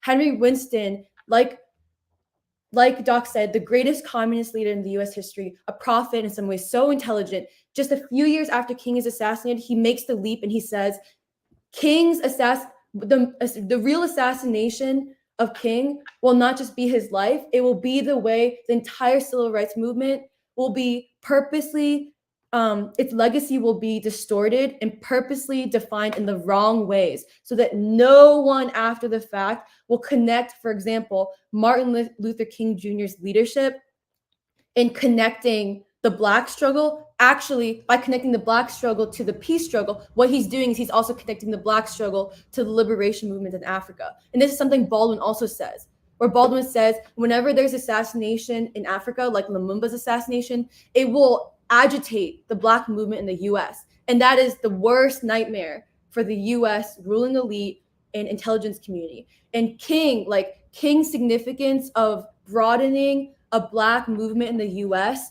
to a peace movement, one that will be interlinked to the movement in Africa, is so significant, because like the same people who want to get excited about what's happening in Africa and not connected to an Afro-Asiatic alliance, and also not connected to what's happening in the US, which is the crisis of the ruling elite, they are the same people who believe that King failed. They're the same people who believe the civil rights movement failed, and who believe they're the same people who will revert or retreat to a philosophic assumption that the world cannot be known, and that there is no objective reality of the world, and that there is no such thing as historical laws of development, like the memorandum existing, a deliberate agenda, like a deliberate revolutionary process that connects in the US to Africa and to the world, like anti-colonial struggles, to an Afro-Asiatic alliance, like, all of that.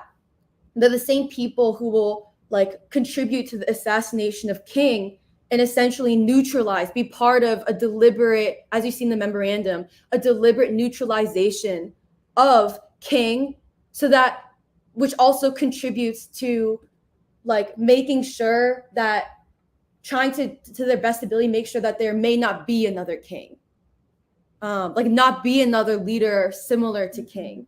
But what's also interesting is that despite this memorandum of 1978, who would have predicted like Trump? Yeah. And this is not to say that Trump is King, but this is to say that who would have predicted that no matter how much you try to suppress the Black freedom struggle, the way you killed the Black community, you tried to kill the Black community in all different ways, cultural, political struggles, institutions, no matter the churches, that who would have predicted that you would have gotten a white guy from, a white real estate developer named Donald Trump, that a movement of disenchanted, disgruntled, unhappy, angry people a lot of white people who are just as upset by the same deindustrial, the same policy of deindustrialization, that this would occur. And this is kind of the moment we're in, where who would have thought? And also same with Africa. Who would have thought that out of the military, no matter how much you just killed the organic leaders,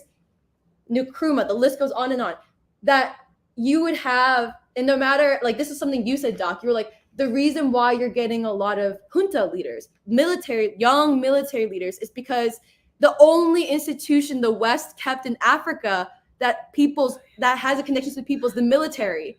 And despite how much they try to use the military against their people, the West has a hard time controlling.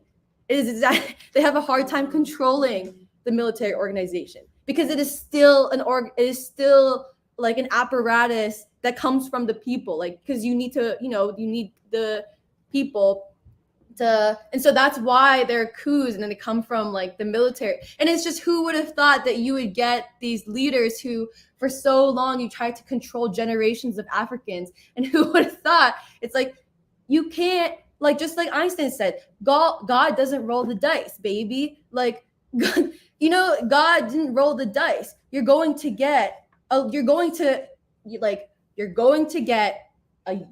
bunch of young people in Africa who think they have minds, they come from families, they see what's going on in their countries. Who would have, they're going to overthrow what they see is a leader controlled by the West, sending their country to ruins. And you're going to get that kind of turmoil, and you're going to encounter those leaders. And it's actually it's like, when you connect what's happening in America to Africa, it is like such an important moment, and you need the free school philosophy to connect it, but to also start building, like Henry Winston said, a strategic agenda. And anyways, I guess the last thing I want to say was, like, yeah, it is fun. Like, it is kind of like, in some ways, you kind of like feel a sense of retribution, the same kind of retribution that Trump talks about. He's like, I am your retribution. And here you have the young leaders in Africa, like that general in Niger who did the coup. Like Megna also saw it, but I sent it to a few people, but he said, he was like, the US was like, we're going to have to stop sending US aid to Nigeria if you keep doing this. And he said, like, good, keep your aid, because you could use it for the weight loss program for Victoria, I forgot, Newland. Yeah. And he said that. And what he was basically saying is, like, keep your money, because you know what? America needs it more. Your own country needs it more. So yeah.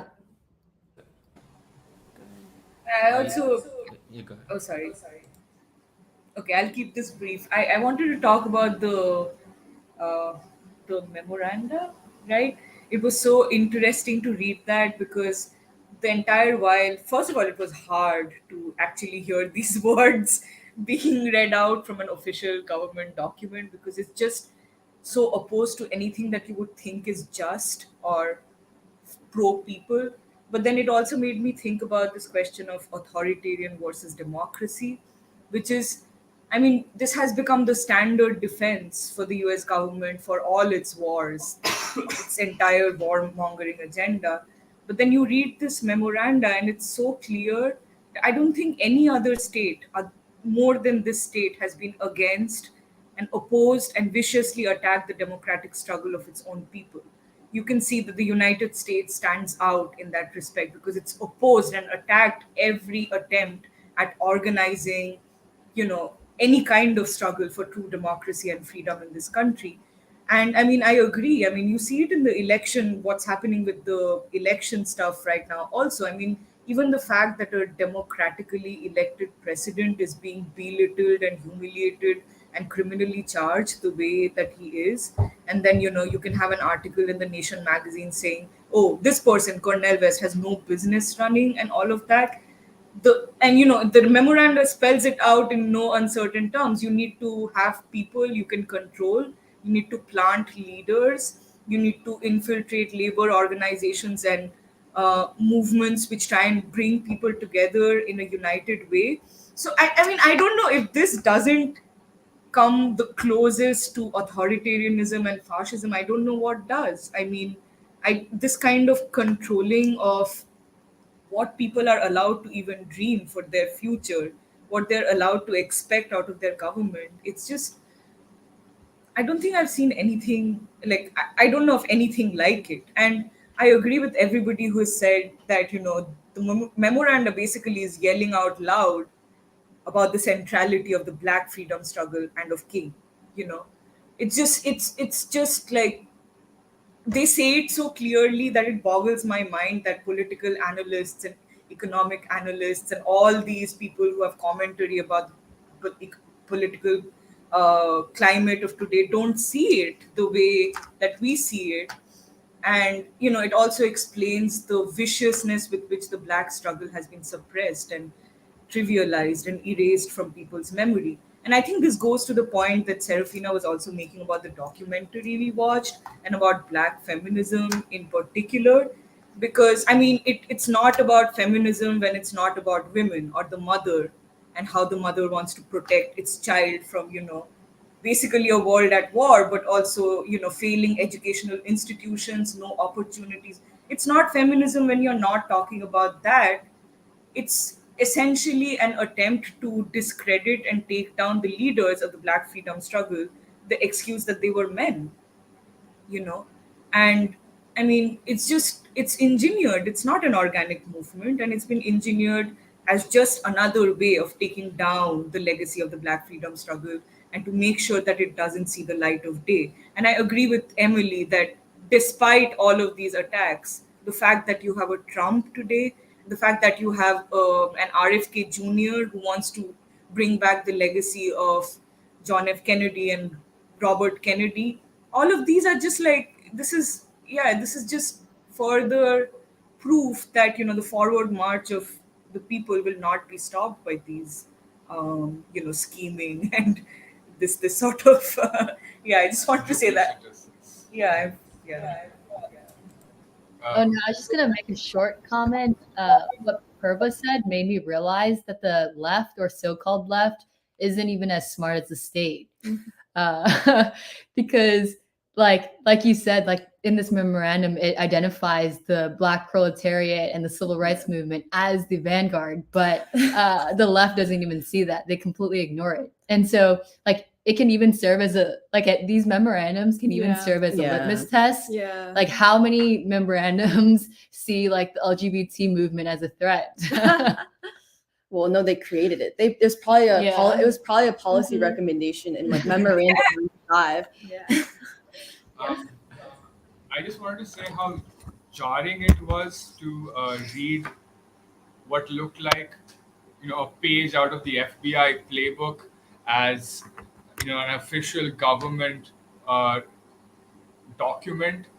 And, I was really thinking about that last point in the memorandum where they said that we cannot let independent Black leaders take the stage, come out of and become popular, become a populist, and lead the people in a direction that is not serving the ruling class.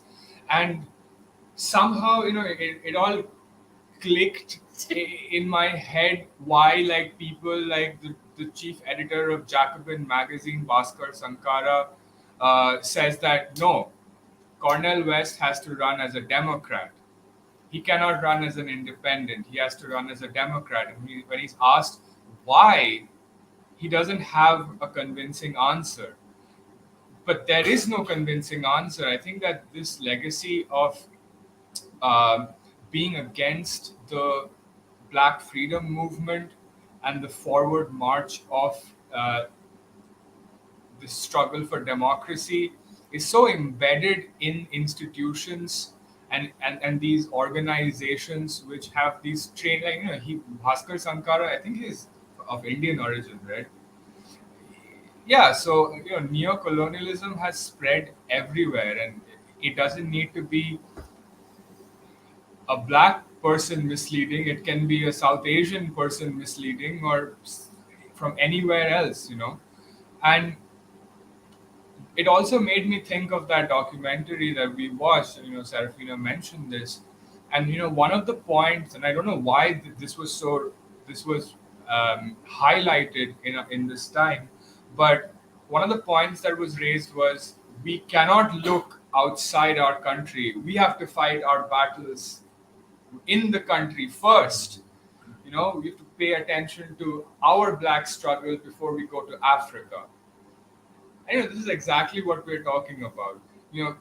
We have black people, we have Africans, we are all tied together, but it's the divide, it's the wedge that is constantly being inserted between them. Which takes priority? Does our freedom take priority or their freedom take priority? And King says this is exactly the kind of mentality that we have to try and avoid, where every struggle is related to each other. There isn't a hierarchy of struggles. Um, but then you have to also be very cognizant of what is a relevant struggle.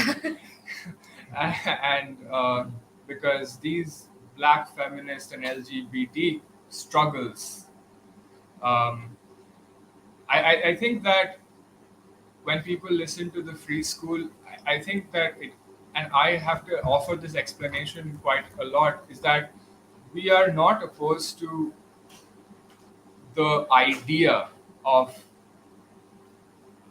feminism or climate change or anything. Nothing. We're not opposed to any of the ideas. We're opposed to the movements which have co opted these ideas and made them instruments of war and neocolonialism. I think that is an important distinction to be made. And thank you, Doc, for that introduction. It was really eye opening. Well, I also wanted to say, like, oh, okay. I'm sorry, go ahead. Go ahead. You're in the zone. Yeah, I think this conversation is making me think a lot about like many things we have been talking about for a while. And especially like reading the memoranda and your introduction, Doc, it seems like this transition from the time that like these were the concrete policies being enforced by the ruling class, and looking at like the whole 50-year period to today, where like neo Pan-Africanism and cultural nationalism, they have taken so much hold over the people. I mean, it seems like the perfect crime because if like when we look at these policies and the threat that the ruling class considered, it becomes very clear what the essence of the black movement in America was and what the essence of the African movements were about. They were all like the essence of these categories were basically opposed to U.S. imperialism, and this was the time when these struggles were at in their full-fledged form, and that's when these this unity was built. This unity, I mean, it was principled, it was built on concrete ideas of peace today and U.S. imperialism and standing against it. On the other hand, today when we when we see the examples, I think this is what Doc you brought up, and also I think Meghna, Jeremiah were bringing up about how this this opioid almost of blackness is seen as it's seen almost like a metaphysical category, and it doesn't have any it's not based on some concrete idea around which the unity is to be built. And I mean it's it it works wonders because at the same time it basically deprives people of this history around which a unity was built, and at the same time it stops any possible in a future unity, because what you're talking about, on the one hand there is this mystical blackness where, and this mystical Africanness. I mean, you're talking about this idea of black and Africans uniting, but we have to be clear about what do we mean by black and what do we mean by Africa. We're not talking about mystical kingdoms of 1,000 years old. We're talking about the forces for peace today, and these are the categories through which these leaders, Winston and King and so on, all of these people, and all the African socialist leaders, this is the categories through which they saw this unity, and this is like it seems like the memorandum, what it was proposing, all of it has yeah, I mean, it has taken over like the imaginary or whatever of of of most people, that this is the way to attempt to build unity. Yeah. Yeah, man, I'm very grateful that you showed us that memorandum and walked us through really how it was implemented and how you kind of lived through it. Because man, this ruling class, man, they're sharp, man. They're working hard. It got me wanting to wake up early and go to bed late and work weekends to try to keep up. Uh, just the fact that we can see it after the fact of identifying after they've done so much damage, the forces of, let's say, black feminism, or quote unquote, and neo Pan-Africanism is really a genius of Henry Winston, that he was able to identify these forces as they were emerging and taking hold, and it definitely merits study. I'm excited, Doc. Uh, the concepts that really stood out to me and that we talked about today relating to our study of neocolonialism was the way in which Nkrumah said that the United States ruling class and the ruling class in general seeks to export contradictions, internal problems that they're not able to deal with or they don't want to. They find the solution by putting it really extending the problem elsewhere. For example, if you have too much exploitation in your country, and you don't want to let up those forces, you externalize that and bring the exploitation to other places, and you can extract wealth and have a better time for yourself here. And then really the problem that came in America is, you had a strong working class that opposed what the United States government was doing. And so they said, we don't want a strong working class here. We want to put those jobs somewhere else. We're going to do some deindustrialization. And then that problem happens where now you have a China that has a strong working class, and they're like, we don't want to play your game anymore. So we're going to stand up to you. And then the problem has come back again. And so really, I see that the struggles continue to connect along these lines. The problems that we have here end up being the problems that people have elsewhere, and it's no doubt that we are kept from knowing what's going on elsewhere or seeing it in a negative light. I remember when we read, I forget the name of the book, but it was King's recount of the Montgomery bus boycott. He said that, why did this happen here now? Why did this happen in Montgomery in this time and place? And one of the reasons that he gave is that people were aware of what was happening in Africa, and they're like, "Yo, like that's us too. We're black. Why do we have the worst conditions, and other people are standing up for themselves? Why not us? Let's do this." So I think that they had to attack people like Minister Farrakhan for being able to connect and raise people's awareness and really move in coordination with other people that are struggling, because the problems at home are the problems abroad. Similar with King's formulation, violence at home leads to violence abroad, and then violence abroad brings back violence at home. We have to do something about it, or we'll destroy ourselves in the process.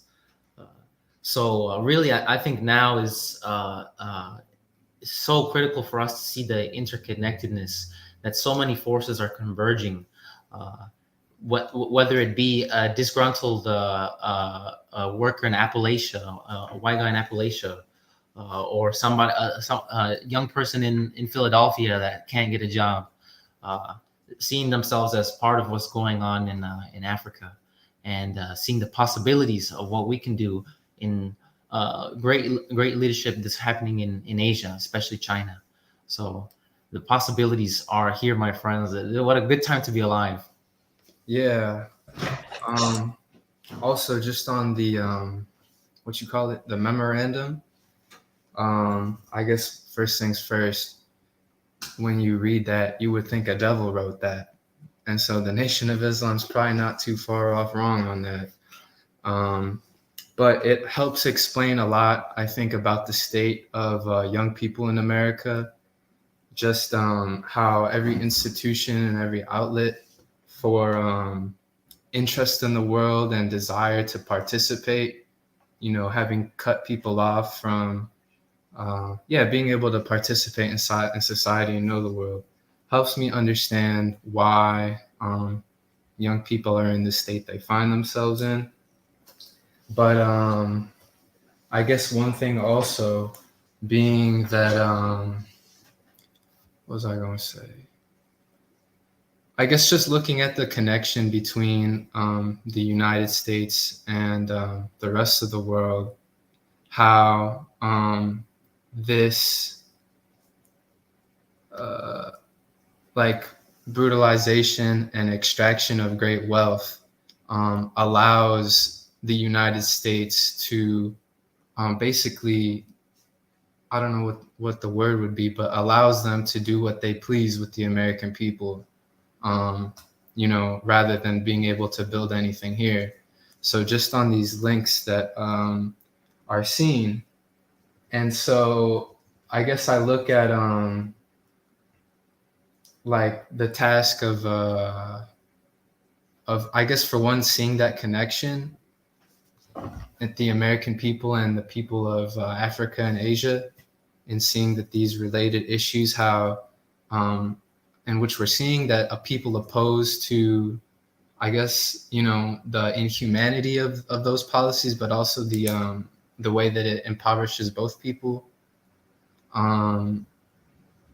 plays into each other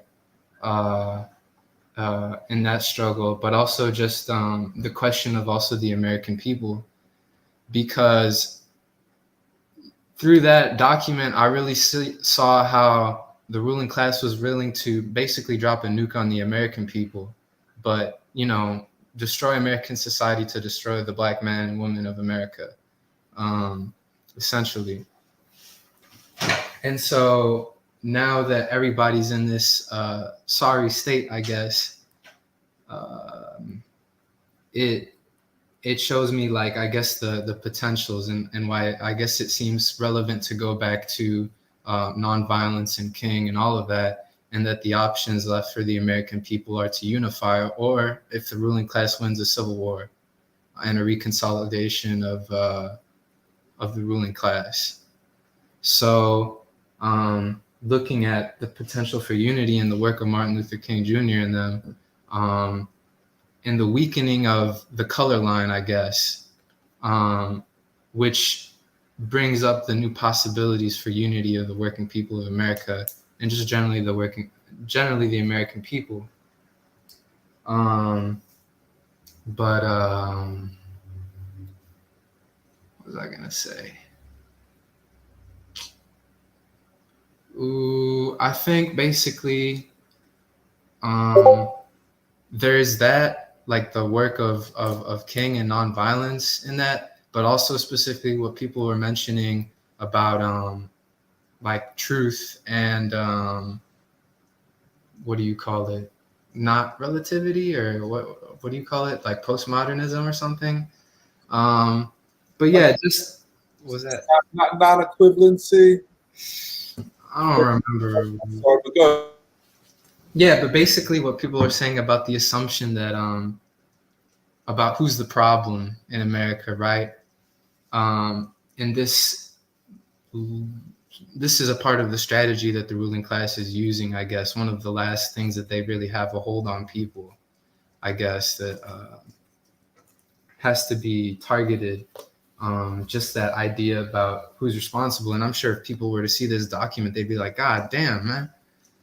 Well, things start to fall in place. So, just all these things leading to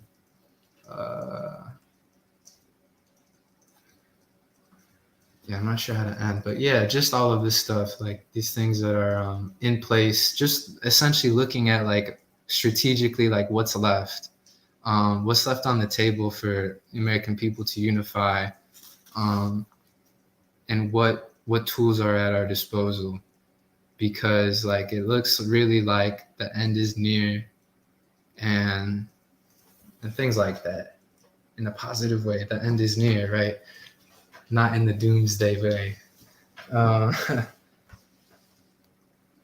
Can I add something to what Nathan's saying? I know you've been waiting to but please just let me add this one thing, and then I'll segue to you. But I really like what Nathan just said, because it reminded me of something Free School has talked about in the past, which I think is given more weight, which now has more importance with what Nathan's saying and with the memorandum. Because actually, if you think about it, like, you know, that part in the memorandum where they're specifically saying like a policy recommendation is that we use existing labor institutions like the AFL-CIO to purposely diminish organic Black labor leadership, that because it is a labor union, the nature of the Black proletariat, there's going to be Black leadership in every union because they're Black workers. Using the AFL-CIO to deliberately target and diminish Black labor leadership and raise up white labor leadership, and also try to promote disunity to prevent and try to in different ways, strategies, basically divide the white and Black worker. What's interesting, this goes along with what Nathan was saying, and also what's interesting with this thing of who would have thought that despite how much you try to diminish the Black proletariat's leadership, you still will because of laws of historical development, the people will, including white people, will be unhappy with the policy of deindustrialization and everything we're seeing today with the triad of opposition. What's interesting is, despite how much they try to divide Black and white labor, because of actually what I see, and I've said this before in Free School, what you see in a lot of labor unions is actually a coalescing of Black and white labor once again together, being unhappy with this BS labor leadership of their unions. And which is why there's also a new strategy to reinscribe the color line. Reinscribe a color line that was actually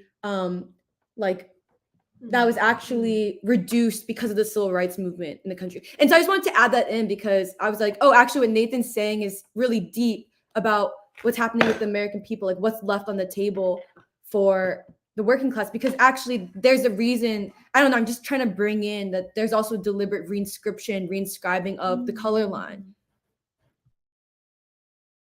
And of course, that's connected to also cultural nationalism, neo-Pan-Africanism, everything we saw with the Rage Against the War Machine rally and the opposition to it.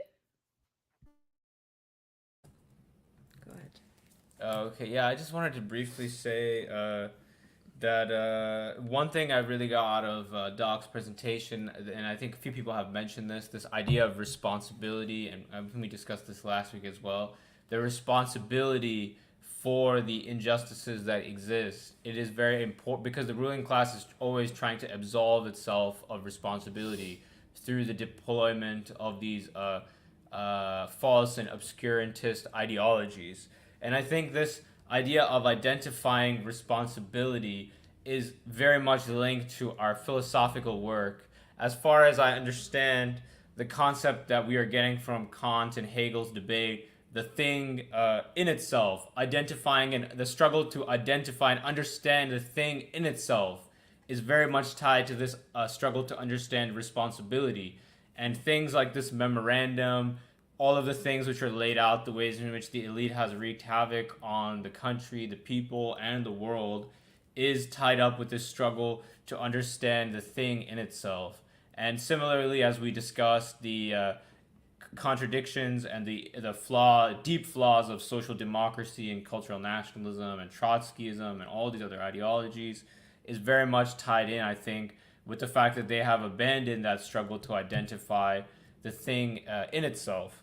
And I think that this is connected then, I mean, there's a lot of history that's happened that Doc touched on, obviously from 1995 and then to 9/11, and then the destruction of many countries from 9/11, and then ending with the destruction of Libya, and that being a turning point. It was actually right after the destruction of Libya, then the proxy war began in Syria and was an attempt to destroy another country. And that's where these BRICS nations began to draw the line In 2011, part of the reason Gaddafi was so isolated, and it was because at that time the countries which were on the UN Security Council, Russia, China, South Africa, Doc mentioned, but also Brazil, Russia, India, and China, China and Russia being permanent members who have veto power. Those four countries all criticized the operation, but then abstained from voting. And if they had voted against, they could have at least stopped security, especially China and Russia, could have prevented the Security Council from at least authorizing this operation. And from what I've heard is that Putin himself, seeing the video of Gaddafi being executed, basically like the lynching of Gaddafi, that really impacted him. And then he started to turn very anti-NATO. And then it was about a year later that BRICS itself, I think, was formally founded, I believe in Delhi. And so it was a realization by these BRICS powers that now there has to be a line drawn. And they began, I think, more so to understand who is responsible for this situation that was prevailing in the world. And I think that when we discuss this idea of the Afro-Asian reconstruction, one other thing I wanted to say. So the point about responsibility and the thing in itself, the events since the fall of the USSR exposed the anti-communist lie, which is that the U.S. elites always blamed everything happening, whether it was the civil rights movement or Bandung or the struggle for peace and development. They all said that the USSR was behind it and some communist agenda was behind it.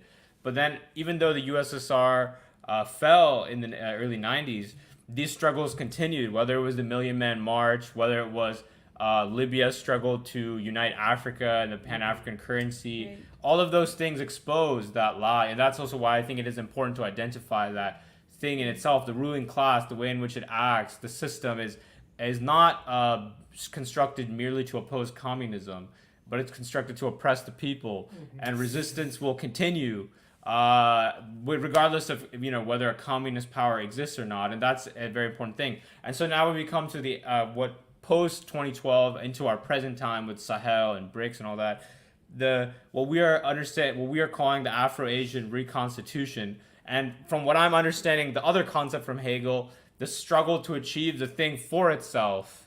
That is where we are moving. We want the world to move. Mm-hmm. The struggle to achieve the thing for itself is going to be, I think, is tied up with the Afro-Asian reconstitution. And we've talked about for Black America to become a thing for itself, and for the American people, the creation of a new American people, become a thing for itself. And so for me, that really, vindicates this need to turn to philosophy, because at the core, you can understand the importance of this deep scientific thinking, whether it's in physics or politics, because these concepts are very significant for identifying who the enemy is, what real structures of oppression exist, and the ways in which the people can move, the states, the people, movements can take action. And it is all predicated on this understanding. And these concepts are very crucial, I think. Think in itself, think for itself. And I would like Doc to correct me if I'm correct understanding these concepts in my application.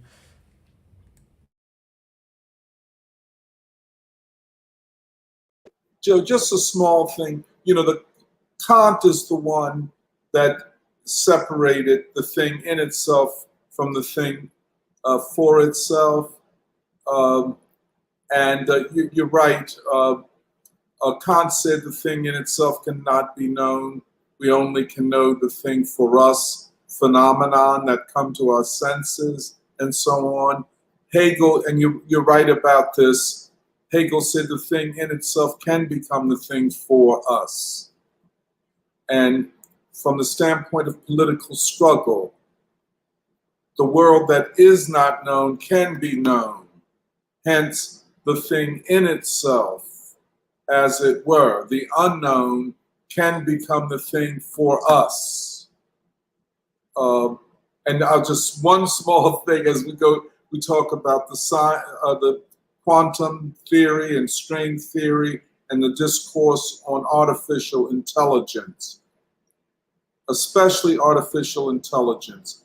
The thing in itself can only be known by super powerful, God-like machines that humanity cannot know the thing in itself. And that's what they're saying, and that's what the theorists of quantum mechanics were saying, that the thing in itself is a statistical probability. And we're going to get more into that, but I agree with the direction of what you're saying, Johan.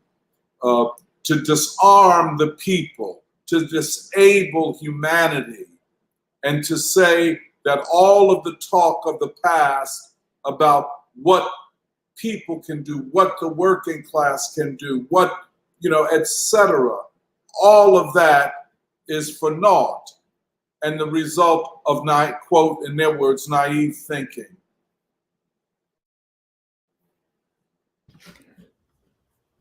Maybe we could read all the comments, and then because then it'll be a good segue to talk about the science reading group. Okay, yeah, there are a lot of comments, so I'm gonna try my best, but please bear with me. Can you move closer to the microphone? Yes. Okay.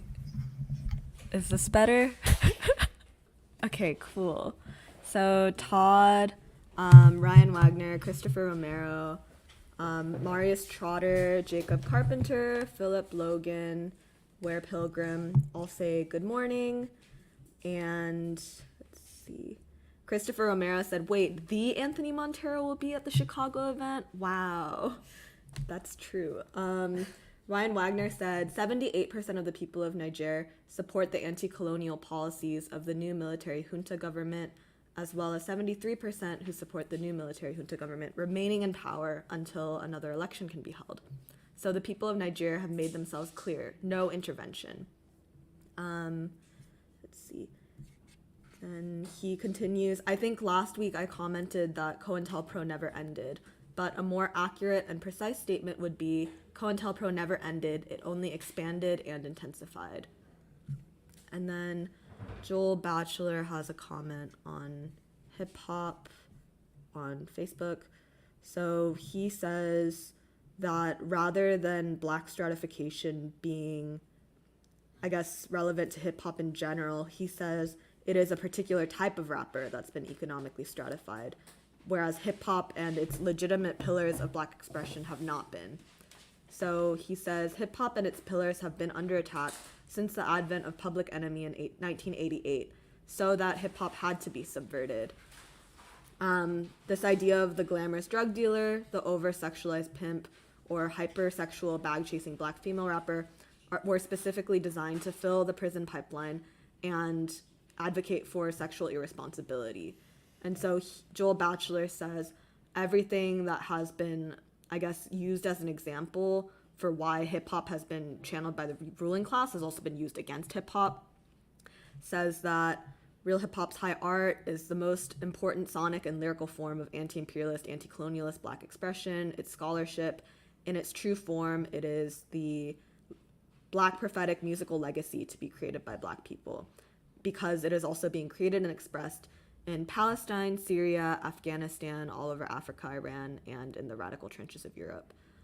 He says he challenges us to listen to Immortal Technique, Jean Grey, and of course Public Enemy, who is the most important, most relevant, sonically destructive real hip-hop group ever. And then, let's see, BK says, great history lesson and overall analysis, thank you. And then he said a while ago, I hope those African nations don't just swap one colonizer, that is the West, for another, BRICS. Both are, I guess, in Africa seeking their own resources. And there's a very long discussion happening in the comments that has been going on for over an hour. I guess starting off of this point with BK, Christopher Romero, and Ryan Wagner. So I'll try my best to summarize. Christopher Romero responded saying that he thinks that BRICS and the West, like the West's neocolonialism, are completely different circumstances, where making a deal with BRICS doesn't cede sovereignty. And then BK says, yes, on the surface, but within BRICS, there are still elites. And then Ryan Wagner says, among nations in Africa, Algeria and Egypt both just submitted applications to join BRICS. And it's 22 countries from the global south and maybe 40 plus nations that have expressed interest in joining BRICS. And BK, I think, says that he is just skeptical to accept BRICS as a benevolent alternative to Western imperialism, and asks, will BRICS just turn out to be a kinder slave master? I don't know. And he cites, he says that there are human rights complaints from the people of many African nations against Chinese industries from, quote, independent media. And then Christopher Romero says that he would take those human rights allegations with a grain of salt. And that a lot of what he's seen is just like BBC mainstream media making claims. And yeah, so I think that's the BRICS thing. And then there's also, after that, it moved into this question of whether there's a global caste system based on race, where the darker you are, the less you are. And that, let's see. And BK says that there's a professor, C.J. Mumford, Clarence Mumford from the University of Guelph, who wrote a whole dissertation documenting this global reality of caste, which was written about 30 years ago. And yeah, so he asks, what is the genesis or the basis of this global caste system and how it has been able to permeate the entire world? And let's see. So yeah, and then I think it's just a question of what actually is class, and then how is race, I guess, a certain form off of class. And so there's just a lot of different ideas going on in these comments. Let's see. Yep. So I think that's all I have to read. But I think that the BRICS thing is an interesting question, because I feel like that is exactly the ruling class propaganda, which is to try to say that China is nothing better than the West and that they're doing exactly the same thing because there is such a thing of like investment. And I think that in some ways that's exactly what the US tried to say about the Soviet Union, and tried to say like, oh, there are these two like big power blocks. But I think Nkrumah is very clear in neocolonialism, where he says, actually, we welcome investment. We welcome foreign capital. Like, we are not discriminating against foreign investment at all. The question is, what does it actually go to? Like, is it actually going to help us develop and industrialize, or is it meant to permanently keep us subjugated and in a position where like we export raw goods, we import expensive manufactured goods? And so I think that this question of like, what is BRICS actually doing and what role does it play also in the global financial system, which I guess expanded with this whole like dollar manipulation and like this threat of using the dollar as a weapon to constantly subjugate the African countries. Like, I think that that can't be underestimated. And yeah, I feel like maybe people are welcome to respond to these comments too. Well, just to add, I think, yeah, from, I guess, our understanding of neocolonialism and like the first, I don't know, I guess like the first 2 chapters of it that we talked about recently in like the Bandung group, it's like, to my understanding, the primary mechanisms of neocolonialism are essentially dependency, keeping countries dependent and deindustrialize, like to prevent them from going through stages of development and industrialization. And then the other mechanism of neocolonialism is division, which is to balkanize all of these states and to keep them all divided. And I feel like the assessment of whether it's China or these other new emerging global institutions and sets of organizations that are emerging is, do they enforce like basically further dependency and preventing industrialization, especially of the poorer countries in Africa? And do they prevent unity, or are they actually mechanisms by which all of these African countries can actually move forward out of that state of neocolonialism? And Yeah, and I also think that it's actually, in reading group, we were talking a little bit about how Nkrumah, in some ways, like in this, I guess, arc of like Marx, Lenin, Du Bois, and Nkrumah, like it's actually very important, we think. And part of it, I think, is that we're really trying to figure out like what exactly is neocolonialism, because it's it's a term that can be used and applied, and I think that people can say like, oh, like Africa has been kept in a neocolonial state, which is true. But I think also what Nkrumah is saying is that the project of neocolonialism that was basically developed and honed in Africa was in like the 50s and 60s, and that system has also evolved to an extent, and it's very much tied to, I think, this thing of American hegemony and like financialization and ultimately the trajectory of deindustrialization that we're in now. But I think I want to say that because I think Nkrumah's neocolonialism in that book is really important for understanding like where we are today, because I think a lot of these like Trotskyites or like all these people who are like, oh, China is imperialist, they want to stick to like this thing of like, oh, there are just like big countries with like big monopolies or something, and they want to, I think, limit the discussion. Where now I think the financial system, like basically the world system that we live in, has been so shaped by the United States and distorted into these like ungodly positions. And I think like China, BRICS, like Russia, and basically the entire global south or third world is responding to decades of neocolonialism, and not just that, but also like this thing of globalization and neoliberalism, and like now like also this whole like neocon thing. And so yeah, I just think that Nkrumah, the neocolonialism book, is really interesting, although we've only read like the first 2 chapters.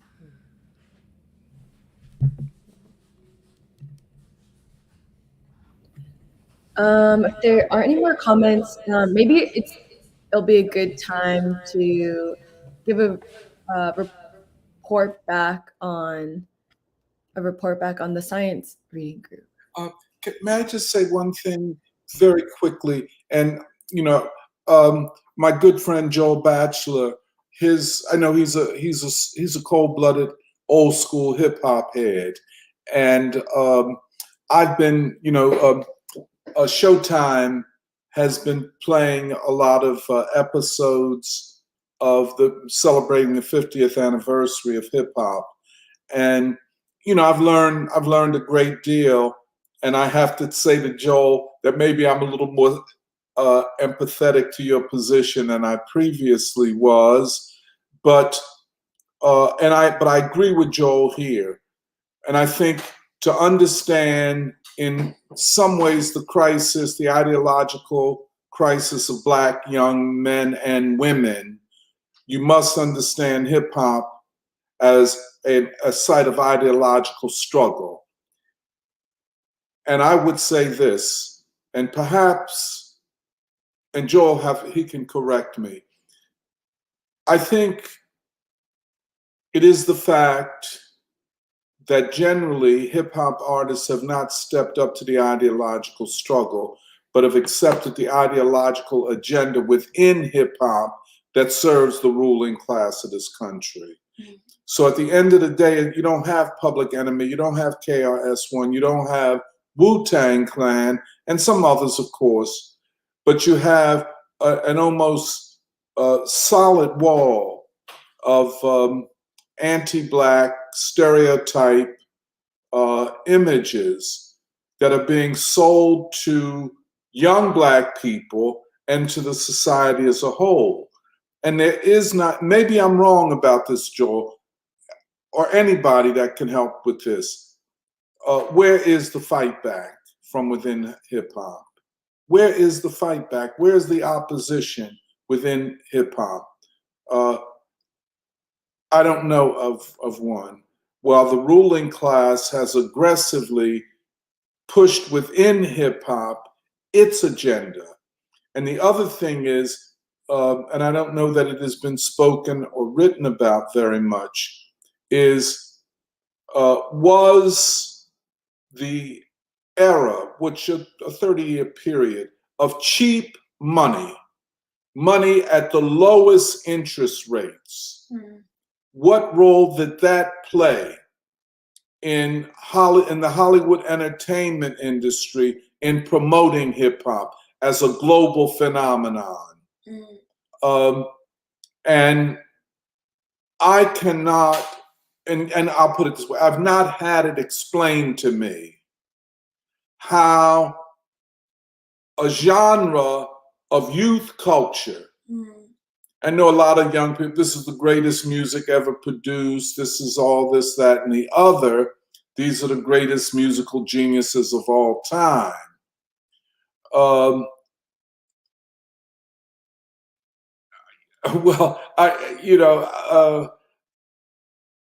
it leaves me with a sense that too many young people within music and culture are prepared to capitulate if they are paid.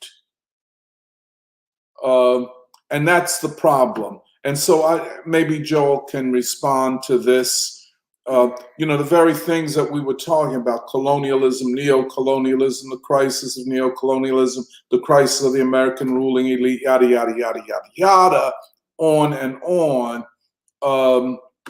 These are not topics that you'll find discussed in hip hop, which means that these are not topics that most young people, young Black people in particular, are concerned with. And that's where the problem exists. I also wanted to say something briefly about also in the memorandum having to do with the Black capitalism. Yeah. And how that intertwines with the cultural, continuation, I guess, or like the over, the over continuation of it's not like hip hop, but it's like the over ghettoization, the over, very important, that kind of thing. Yeah. And I really wonder how much that kind of culture would continue. In some senses, I don't know how long it would last. It's only kind of like a feeling. And there's a lot of things that play into it. And I think the LGBTQ thing plays into it too, because like we talk about with Baldwin, he didn't present himself as overtly feminine just because he was gay.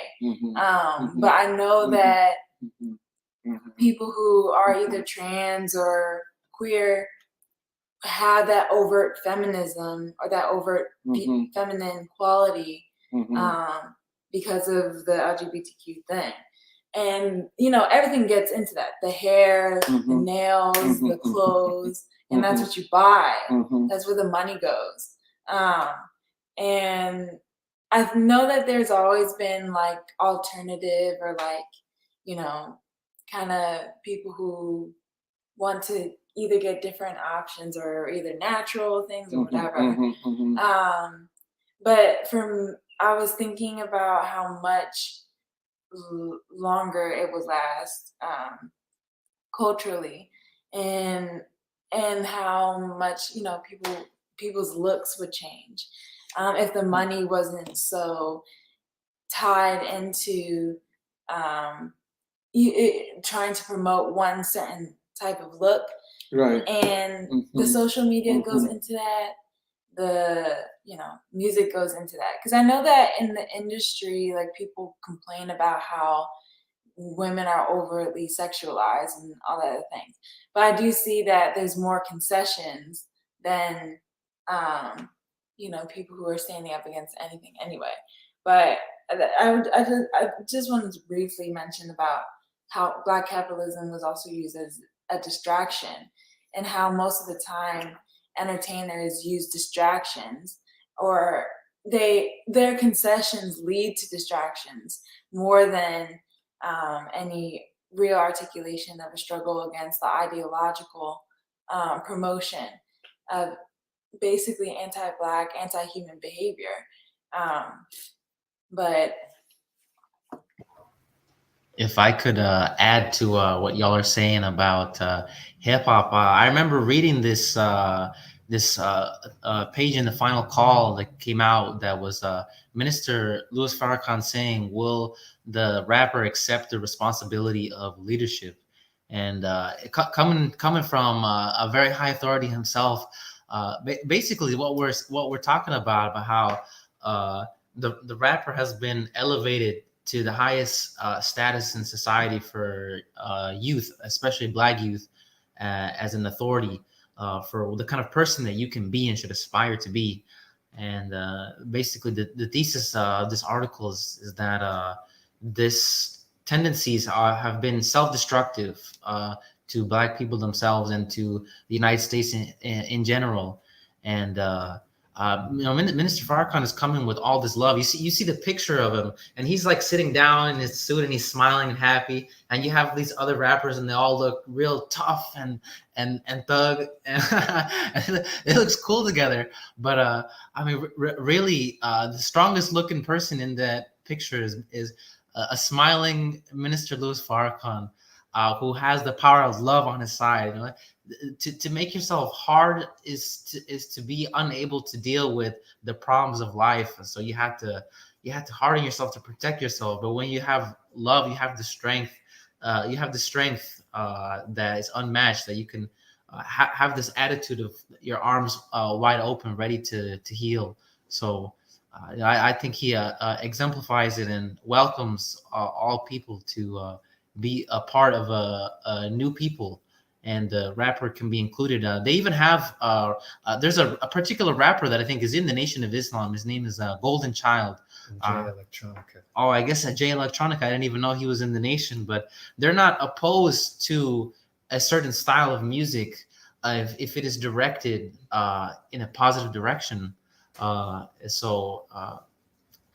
think they want to love people as they are, but the better version of yourself, the best version of yourself. And now I'm like, who am I to disagree that that music has capacity for something positive? Yeah.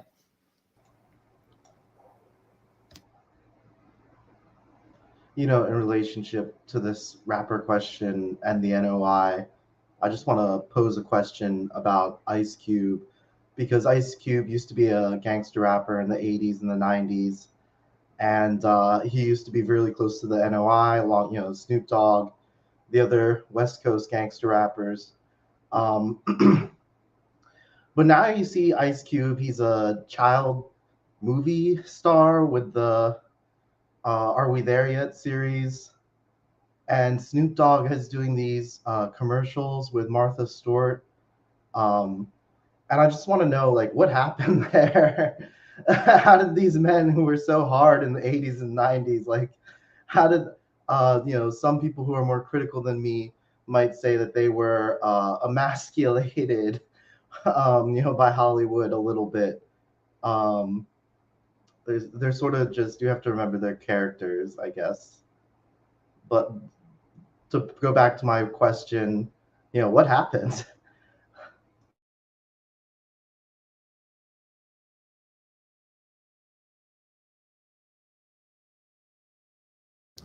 I think a subject for open investigation. Samir. Oh, wait. I was also going to say something really briefly, but this is just more of an add-on to anything. I know, Doc had mentioned also. Well, I feel as if this discussion of hip hop has to be talked about in relation to this memorandum, and we're drawing a thorough line here, even though yes, the timing of it is very much prompted by yesterday supposedly being the 50th anniversary of that block party that birthed hip hop, those Jamaican youth DJing and for the first time, and b-boying coming out on the scene, and then graffiti. Sure, beautiful thing. But I think that what I also feel is part of an open investigation as well is the fact that hip hop is also exported very systematically to places like Africa, also or to Cuba. Asia, to Cuba, also through the guise of, we were looking at, National Endowment for Democracy grants that are fomenting the, what might be very organic, artists exploring hip hop as a means for quote unquote voices of dissent and quote unquote democracy. It's all, I think, interesting to know that hip hop is very active in places like Nigeria and South Africa. And there is a sense in which I think there's both a fascination from young people all over the world to know, I guess, America, but if the product through which or it is done through specifically something so, especially something that has been so flooded with cheap money, as Doc, you've been saying, like, what is that impression then? Like, I mean, there's also a sense of responsibility that I think hip hop has yet to take for the world. But all that's to say, open investigation. Well, Yeah. to me, also, it just seems like now people want, there's a new culture. People are looking for something new at this point. I think that's not a question of if you like a certain type of music more than it is about what really is the music that will be produced. And not produced by the way of industry or the sense that production is manufactured, but what is the heart of the people that make the music, and what is the essence that people will create any music by, which also gets back to what you're saying, Kathy, to the philosophy of, the framework, the framing of the music. So, I mean, it's not a question of the poetry, it's not a question of the instrument, but in the frame of mind that the instrument or the writing is created by. And in that way, there's also, that's why I was also thinking about how much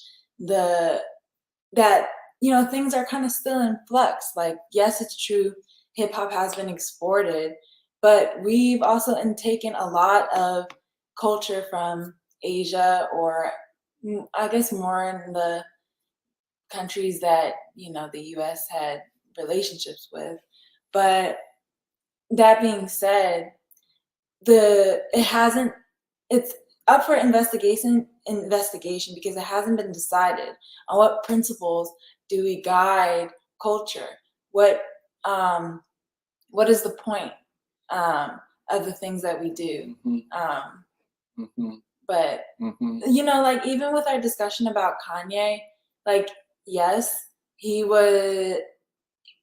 And even with people like Chance the Rapper, I saw that he was like, he had this like Africa tour, but all of it was guided philosophically by Marcus Garvey, and how, like, he's able to promote like Black businesses overseas.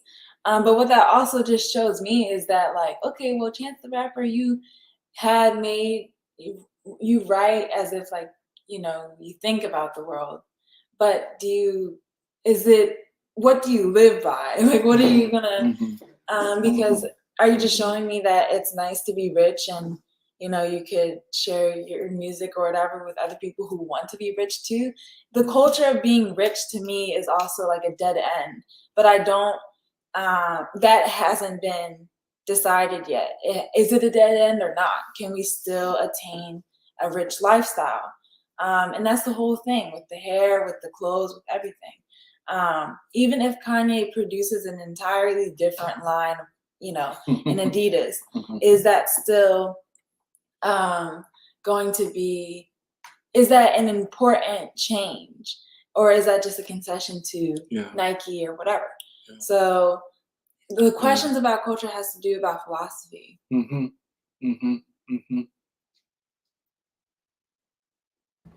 Yeah, speaking of philosophy, I was thinking that we could do, if people are okay with it, that we could end with the report back from the science reading group. So, Shambarto, I think you were going to do it. Yeah, okay, I can start us off, but I'm sure everyone has been thinking about it for a while, so everyone can add to it. But like, I think we have been talking about it today already, when we all these questions of, like, what it is to know, how do we know, and the nature of reality, and how do we, like, how do we understand the world that we live in, not not simply through not simply through what we observe right in front of our eyes, but like the fact that the truth lies somewhere deeper than that. And I think we have been thinking about these things for a while, especially with our readings of philosophy, which we have been constantly doing. But like in particular, we had been reading Hegel for a while in preschool. But anyway, so from like all of these discussions, we have started like a reading group, like studying science, like very recently, and we're going to be reading every other week.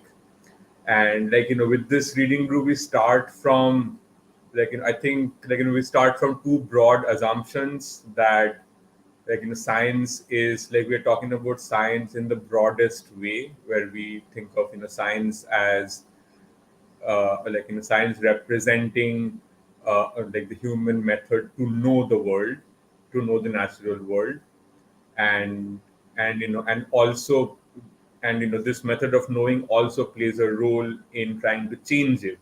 So we're thinking of science as like a method to know the world and to change it. And the other thing is the question of knowledge and its purpose, and starting from the idea that knowledge, the production of knowledge, is not separated from the purpose of knowledge.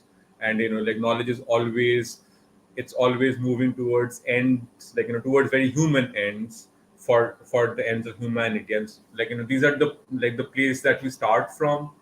And we started reading this text by this book by Peter Voigt, who is who is a particle physicist but mainly a mathematician. And he, his thesis, in a 20-year-old book that he wrote, is about what string theory, which is understood to be the vanguard of theoretical physics. He writes about what string theory really means, whether or not it is a theory, whether or not it can be considered a scientific theory. And he titles his book as not even wrong, which is to say that going by one of the definitions by which we understand science as one of the human pursuits of knowledge, one of the criteria is that you have to be able to prove a theory to be wrong, and that's what constitutes a theory to be scientific. So we started with this. But I think with our discussions for a while, and with the actual reading group, the first time we met was a couple of weeks back. I think it shows that, I think we in discussion we sort of figured out that the nature of science today, the nature of string theory, and the leaders of science, they are really exposing that they are going they are basically opposed to these basic assumptions from which we start, because science is no longer considered to be a tool by which we understand and predict and change the world. And other question about what the purpose of all of this is, what's the purpose of science today. And one of the I think the characteristic features of string theory today is it rests on this bedrock which claims that there are many possible ways to understand, there are many ways to understand the universe, that there are many possible truths. And by tweaking this theory here and there, you can get any kind of answer that you want. And they sort of go by this, I think it's a tautology called anthropic principle, which basically states that we can know only what we can know. But essentially the the ideology behind it is that the capacity of human knowledge is finite, that we can only know so far and not beyond. And this is very much this is extremely important today, because like Doc was saying before, that this ideology in physics is being carried forward to AI, which which is seen in many circles as the next revolution in science, so to speak, the next revolution in technology. But it brings into question what the human being means, and what it means for the human being to know. So we have been we started this reading group with this idea that these are questions that motivate everybody. These are questions, these are not technical details. These are not questions of technique and technology, which are the subject of experts alone. But these are questions that affect everybody, and like it needs to be dealt with. I mean, it needs to be dealt by everybody to come at how we think about all of these questions. And I think like one of the we'll keep talking about this for a while, but I think one of the the main things we sort of discovered while we study the history of science, especially in the last century, is that there were serious philosophical questions that were left unresolved. And this sort of this capture of science by the ruling class, it started with the Cold War, and all of these philosophical questions, they were being debated in the US and in Soviet Union and all over the world, really. But these are the questions that I think they contain in many ways the seeds which can show where science is to go next. Because this, like the way science is often thought of in these circles, in the ruling class, basically is almost like a continuation of the whole end of history way of thinking about the world. We're talking about the end of science. Okay, we have known all we can possibly know.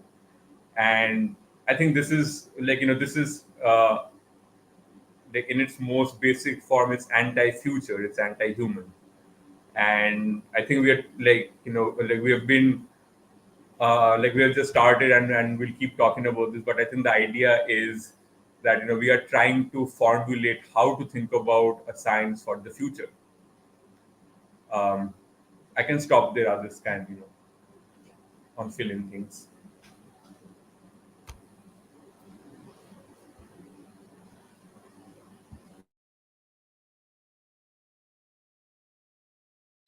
Yeah, I'm also excited about this opportunity to learn because Doc gets to carry around his old books about Einstein, and we get to read like stuff that we're not supposed to read and that we're not taught to read anywhere. And I just want to overemphasize the creative nature of the book club, and like the opportunities I guess it allows for all of us to, in a way, be artists and use what we know in it, in what at least it is that we do, whether it be in science or whatever. So I just wanted to put that back on the table. I think I just want to add one thing from my recollections from the first meeting we had. The first meeting we had, we mainly, like Shambhartu was saying, we outlined what motivated us to even start investigating some of these questions. And one of the biggest one important thing that motivates us is also Einstein and Einstein's philosophy, and what his untimely passing sort of did to the course of theoretical physics from that point on, and how it left questions that were not just that were unresolved at when he was alive, but then since then they've not been paid too much attention, and instead theoretical physics has chosen, through fields like string theory, it has chosen to go towards like higher and higher and higher levels of abstraction, just removing the possibility for human beings to be able to know the world, like Shamartha was saying, to know the world that we live in, and also, even more basic than that, even understand what can be known and what is the correct approach, to know what can be known. And in this regard, I think we have the advantage of having thoroughly studied Hegel, but also Du Bois, and their methodologies in approaching, or their scientific method in approaching questions at the intersection of philosophy and science.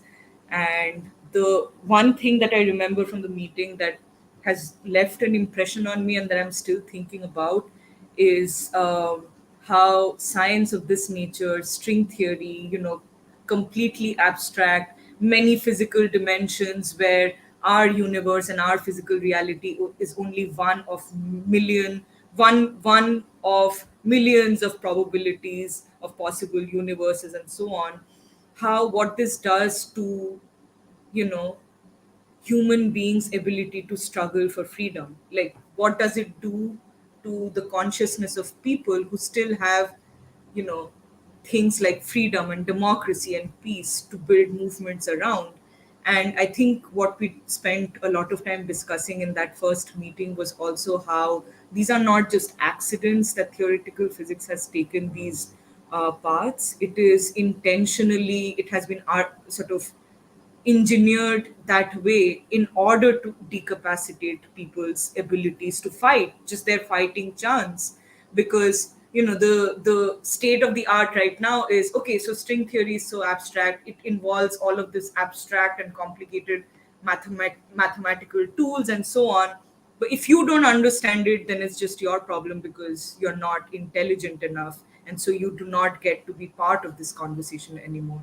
But like Shambartha was saying, we believe that the scientific method and, you know, science itself is, like Du Bois says, it's in service to humanity. It cannot exist for its own purpose, and it cannot exist just for the benefit of scientists to build a career out of. It has to serve humanity in the final analysis. And so if human beings are not invited to the discussion table about what the future is, even of theoretical physics, but the future in general, then is this really, are we to believe that this you know, this is the path forward for us? So I just wanted to add that. I know a lot of people might have other things that they wanted to. Just to jump back in also, is like, I'm understanding better what physics even is, because I don't, to be honest. And but I think it's cool, because to me physics has some more to do with like logic, or like, you know, the way things are like. The only thing I can think of is mathematical equations like x plus y equals whatever. But like the way that things are like thought of in a way. But that only makes me think about why the problem of string theory is actually even important to discuss, and how, in relation to the studies that we'll do, we're talking about it in a historical, or as it corresponds to historical development, anti-communism, either the rise of nuclear, like that whole problem of war and peace.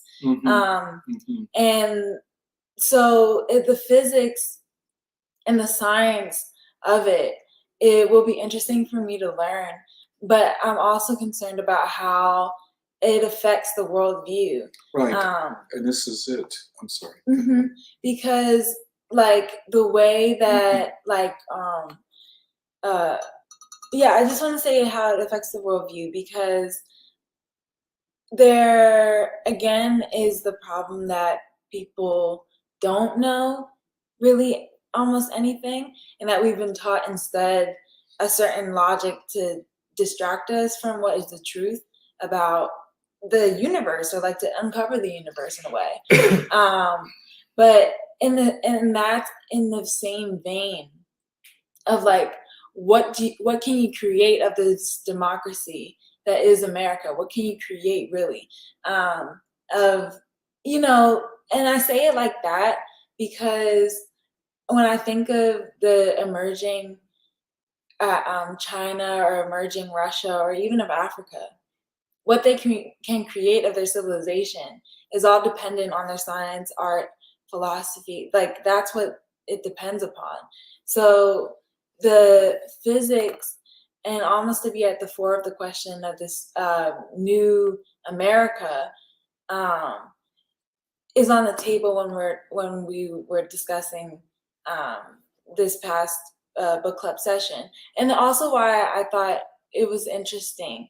Everybody loved physics. It's not like you guys, you know, didn't know really anything about it, but there was just something about physics that pushed you guys to something else. Like, okay, let me just go do something else, because with physics, I just feel there's a limit. And the limit wasn't because of the subject, but because of the ruling elite and the imperialist nature of how physics is used. So Right. I'm interested on a liberatory science. Yeah. Well, oh, sorry. Go ahead. Well, I guess I just had one question, and sorry if there's background noise, but this I guess is a question that could be addressed in the course of the science reading group itself, but I think I am kind of struggling to understand what is wrong with probabilistic thinking, because my understanding had been that Du Bois did think probabilistically while also insisting on empirical truth and empirical reality. And I think part of the question is also a question of correspondence between like the nature of physical reality and the nature of human reality, I guess, which is involved in that. But yeah, I don't know. I think I'm still trying to understand like why we're opposed to probabilistic. Well, because isn't probability different than possibility? No, no, no. I thought they were the same. Not quite the same. But I hear you completely, Jeremiah. I hear you. And the question, first of all, Einstein frames the question of quantum mechanics as articulated, let us say, by Niels Bohr and Werner Heisenberg. He says this is a question of interpreting what experiments, the data that experimentation has revealed. How do we interpret this? Oh, wow. And, Einstein, and this is where we're looking at another book that comes out of the Soviet Academy of Science. And they seem to follow more Einstein's rejection of quantum mechanics and the way it interprets data. And this is just a small thing. This is where what we call the uncertainty principle comes into play. And, the uncertainty principle, I won't get into a lot about that right now. There is uncertainty in the scientific process, in the process of knowing. But to then say that the fundamental principle of physical or physics, especially quantum mechanics, is uncertainty and probabilistic reasoning, which means, and this is where Einstein is going, and we'll do more about this, that if the world is only probabilistic, if we cannot know anything except what is probable and what might be, what could be, and that knowledge will forever be uncertain. We will always be in the chaos of uncertainty. And again, we'll be coming back to this. But I think the significant thing is not the mathematical innovations. This is where we have a little bit of a difference with Peter Ward, who makes the claim that string theory has destroyed physics, theoretical physics, destroyed it. And Einstein said in the 1920s and 30s, if the direction of interpretation of particle physics takes the direction that Bohr and Werner Heisenberg and those were suggesting, physics would end. And for Einstein, and we don't know enough about Einstein. He is trivialized. He is rejected, even as we saw him in the movie Oppenheimer. He's a cranky, contrarian kind of guy. But and I was reading from the biography, the official American biography of Einstein, the official one for this time, by Isaacson. And he makes the argument that in the early part of the 20th century, Einstein was a revolutionary. But then in the face of quantum theory and quantum physics, he becomes a conservative. He really wanted to say a reactionary. In other words, to not embrace the whole architecture of explanation and interpretation that comes out of quantum physics made Einstein, or makes a person, a reactionary, because they're not going along with what is allegedly a revolutionary movement in physics. But the question, I'll just put it this way, I'm talking a little bit too much. How, and this is what Sambarta, I think, and Purba say, how can it be revolutionary in physics and reactionary in philosophy? In other words, philosophically, quantum theory and its interpretation of particles, subatomic particles, is rooted in the 18th century philosophy of the English philosopher David Hume. What came to be called empiricism. That, this is back to Jahan's question. We cannot know things beyond what we experience. And even Niels Bohr and other people in this quantum mechanic movement said, or have suggested, and others have said more recently, that particles exist because we experience them. Our experience brings them into existence. They do not exist independent of us. We bring them into existence. And this is the dilemma of string theory. This further abstraction, this further mathematization of all questions, the further consigning all questions of knowledge to statistical probability, what we sometimes call the hypothetical statistical method.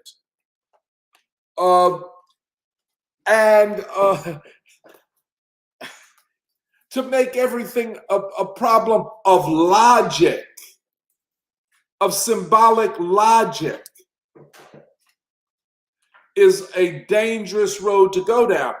And hence, if that is the case, then no problem of human knowledge can be solved by human beings. It must be solved by super machine intelligence. That is what they're saying, that it is all probabilistic.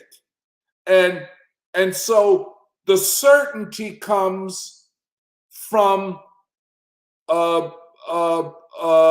artificial intelligence, God-like machine intelligence.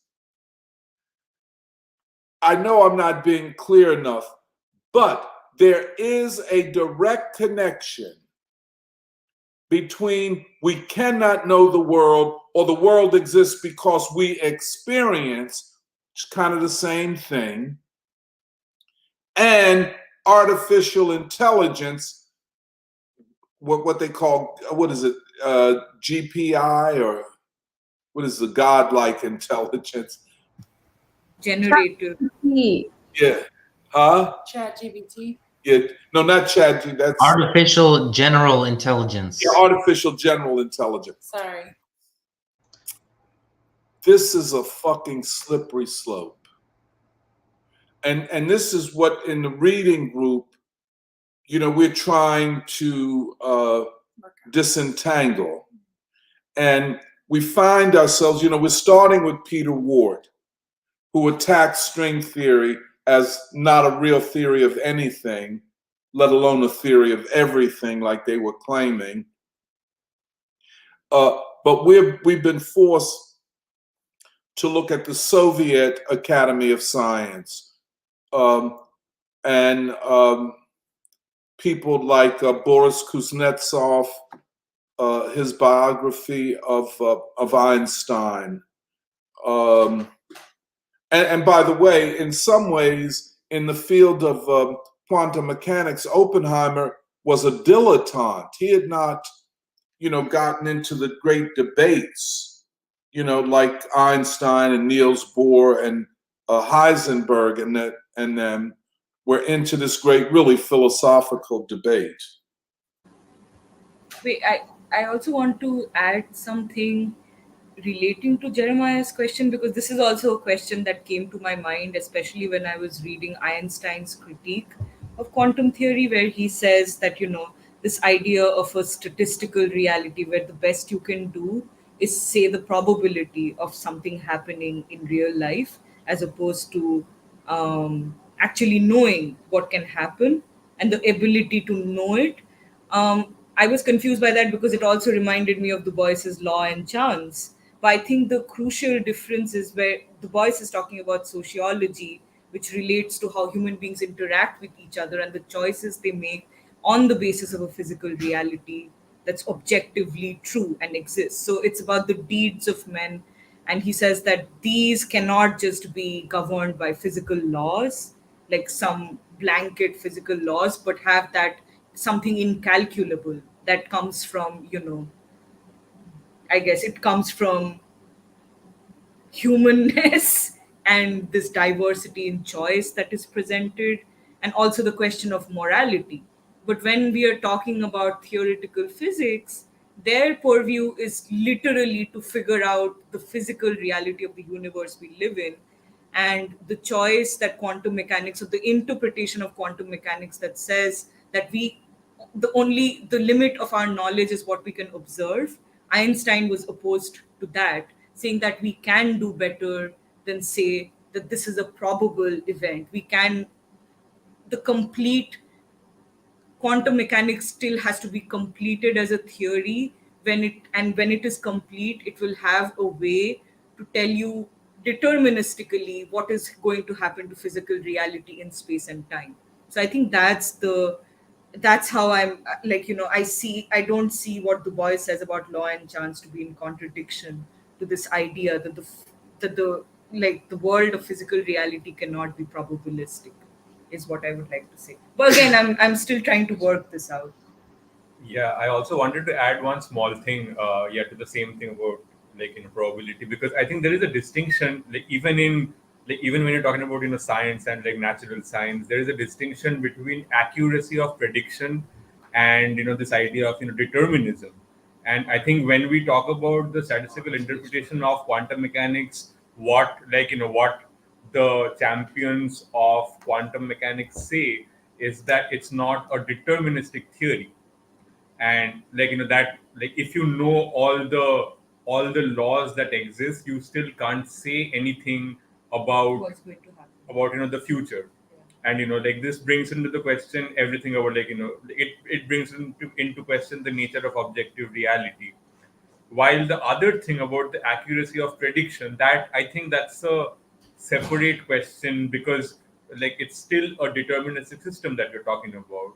So even in what existed before quantum theory, even in classical physics, you still do have you still don't have complete accuracy of prediction about every single thing. There are systems in classical physics, the example being something they call chaos, where you don't have accurate prediction of every single variable, but all of that. But I think this is what Doc was also saying, and I think Purva was also talking about this. uh, with Einstein, he did talk about Einstein is considered to be, he is the father, so to speak, of quantum theory, because it was with his discoveries of the particle nature of light that all of this began. And he was talking in 1908, 1909, which was 3-4 years after his discoveries.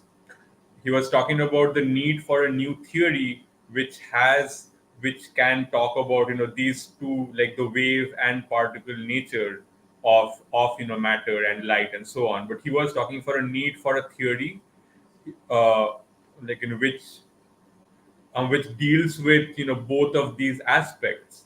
And like quantum theory, it came about in the next decade, claiming to be such a theory. But Einstein himself says in the 20s that he does not see like any logical connection between the wave and particle nature of matter in quantum theory. Instead, what you do is there's this mathematical structure, and within this mathematical structure you can use like you can see a particle as a particle or as a wave, but there isn't a logical connection. And what Einstein was going for was, I agree with what Doc was saying, that this is a, like, he was going for a physical intuition, a physical understanding, and not it was not to be understood entirely in terms of mathematical structures. And yeah, I just wanted to add that because Jeremiah's, I mean, I've also had the same question that Jeremiah raised. If I may add to the discussion. So when I try to think of the significance about the characterization of the universe through something that seems as far away from life as quantum mechanics or string theory, I think a lot about Du Bois teaching us about Galileo Galilei and the debate between I think the heliocentric, I forget which one is which, but basically the Earth revolves around the sun or the sun revolves around the Earth. We had pretty good calendars. We didn't, for at least for certain technological applications, you didn't need necessarily the distinction at that time. I mean, you definitely need the distinction now for our technology now, but even at the time, it wasn't such a big technological question. It was your whole orientation towards life in the universe. Especially with the Roman Catholic Church, what was the way in which we related to the universe, even a higher power that permeated into your everyday life. And I think that this debate of the statistical nature of reality or not, or what can you know or not know, I think this absolutely permeates life. I can concretely say this, postmodern ideas of like, what is truth? What's your truth? I don't believe that exists, but that for the sake of argument, people are like, oh, this is my truth, and you cannot know these things, or you can know these things.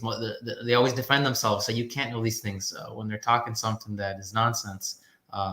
And I think that this the domain happens to be a really mathematical, seemingly abstract level of physics, but I think that our orientation towards the world is predicated on these ideas, these postmodern ideas of what can you know and cannot know, and whether it's probabilistic or not. I mean, that just happens to be the case.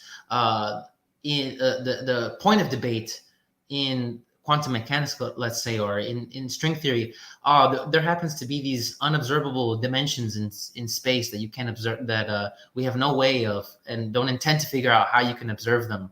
But that's the truth. This way of orienting towards what's right and what's wrong, I think has to be countered and has to be explored. And the connection to particle physics happens to be, and string theory happens to be a domain that has really sharp articulations of what can be right and what can be wrong. It's much more objective.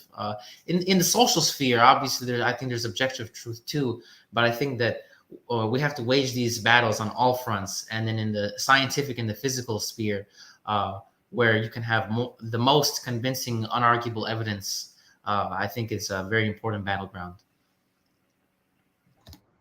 I wanted to comment also on Serafina's, perceptions as a non-physicist on physics, and my perception of physics is that it's always been the closest to mathematics, and therefore it's considered the hardest science. And recently I've been looking into psychoanalysis, trying to understand psychoanalysis, and I think it's Carl Jung, but apparently, folklorists have collected folklore tales because folklore is universal across all cultures. And so the method of understanding folklore across cultures has been to categorize all the folklore across all the cultures in the world, and they have a system. And to be an academic or scholar who studies folklore, you have to know this system. And this methodology is really similar to the one used, when you go to the British Museum. What were the naturalists or the British scientists doing? They were collecting, skulls. They were doing race science. They were collecting species, and the idea was once you have a large enough collection, you can draw appropriate conclusions. Um, and this is what particle scientists are doing. Once they've collected enough particles, they can say with certainty that they understand the whole system. But I think what we're trying to say, the preschool is trying to argue, is that the problem of understanding particle physics is you only understand one layer of the problem, and that the issue is on another layer. And so it's more important, rather than to categorize, it's more important to understand, the motion of the whole system, or to be able to figure out problems. Um, but we're also, it goes back to this worldview or methodology. Um, Doc, I was reading the article, and I was reading an article about the quadruplets, and it was talking about psychoanalysts in the 30s, or after the 30s, in the 60s and 70s, as a reaction to the civil rights movement, were straying away from social causes and going toward, they were focused on biological causes. And, that led to a lot of mistakes. And when we first started reading Hegel, we talked about how philosophy is overdetermining, or philosophy is politics, and politics is a means of war, and therefore philosophy is a means of war. And I think we're talking here about philosophy being overdetermining to physics. And thanks, salute to this science reading group for doing this work, because the solutions to the methodology in physics, because it's such a hard science, will bear fruit for the softer sciences like social science and psychology and psychoanalysts.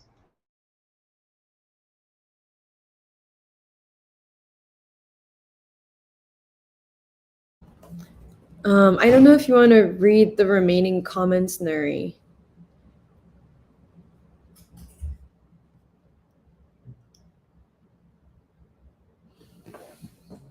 Yeah, I can read the ones that are related to the science stuff. So let's see. Oh, actually, I'll just read some comments. So Christopher Romero, this is on the hip hop thing, but he says, I believe similar to the blues or country, the ruling class tries to take away any radical aspects and sells essentially the whitewashed version. It allows them to control and deprive opposition.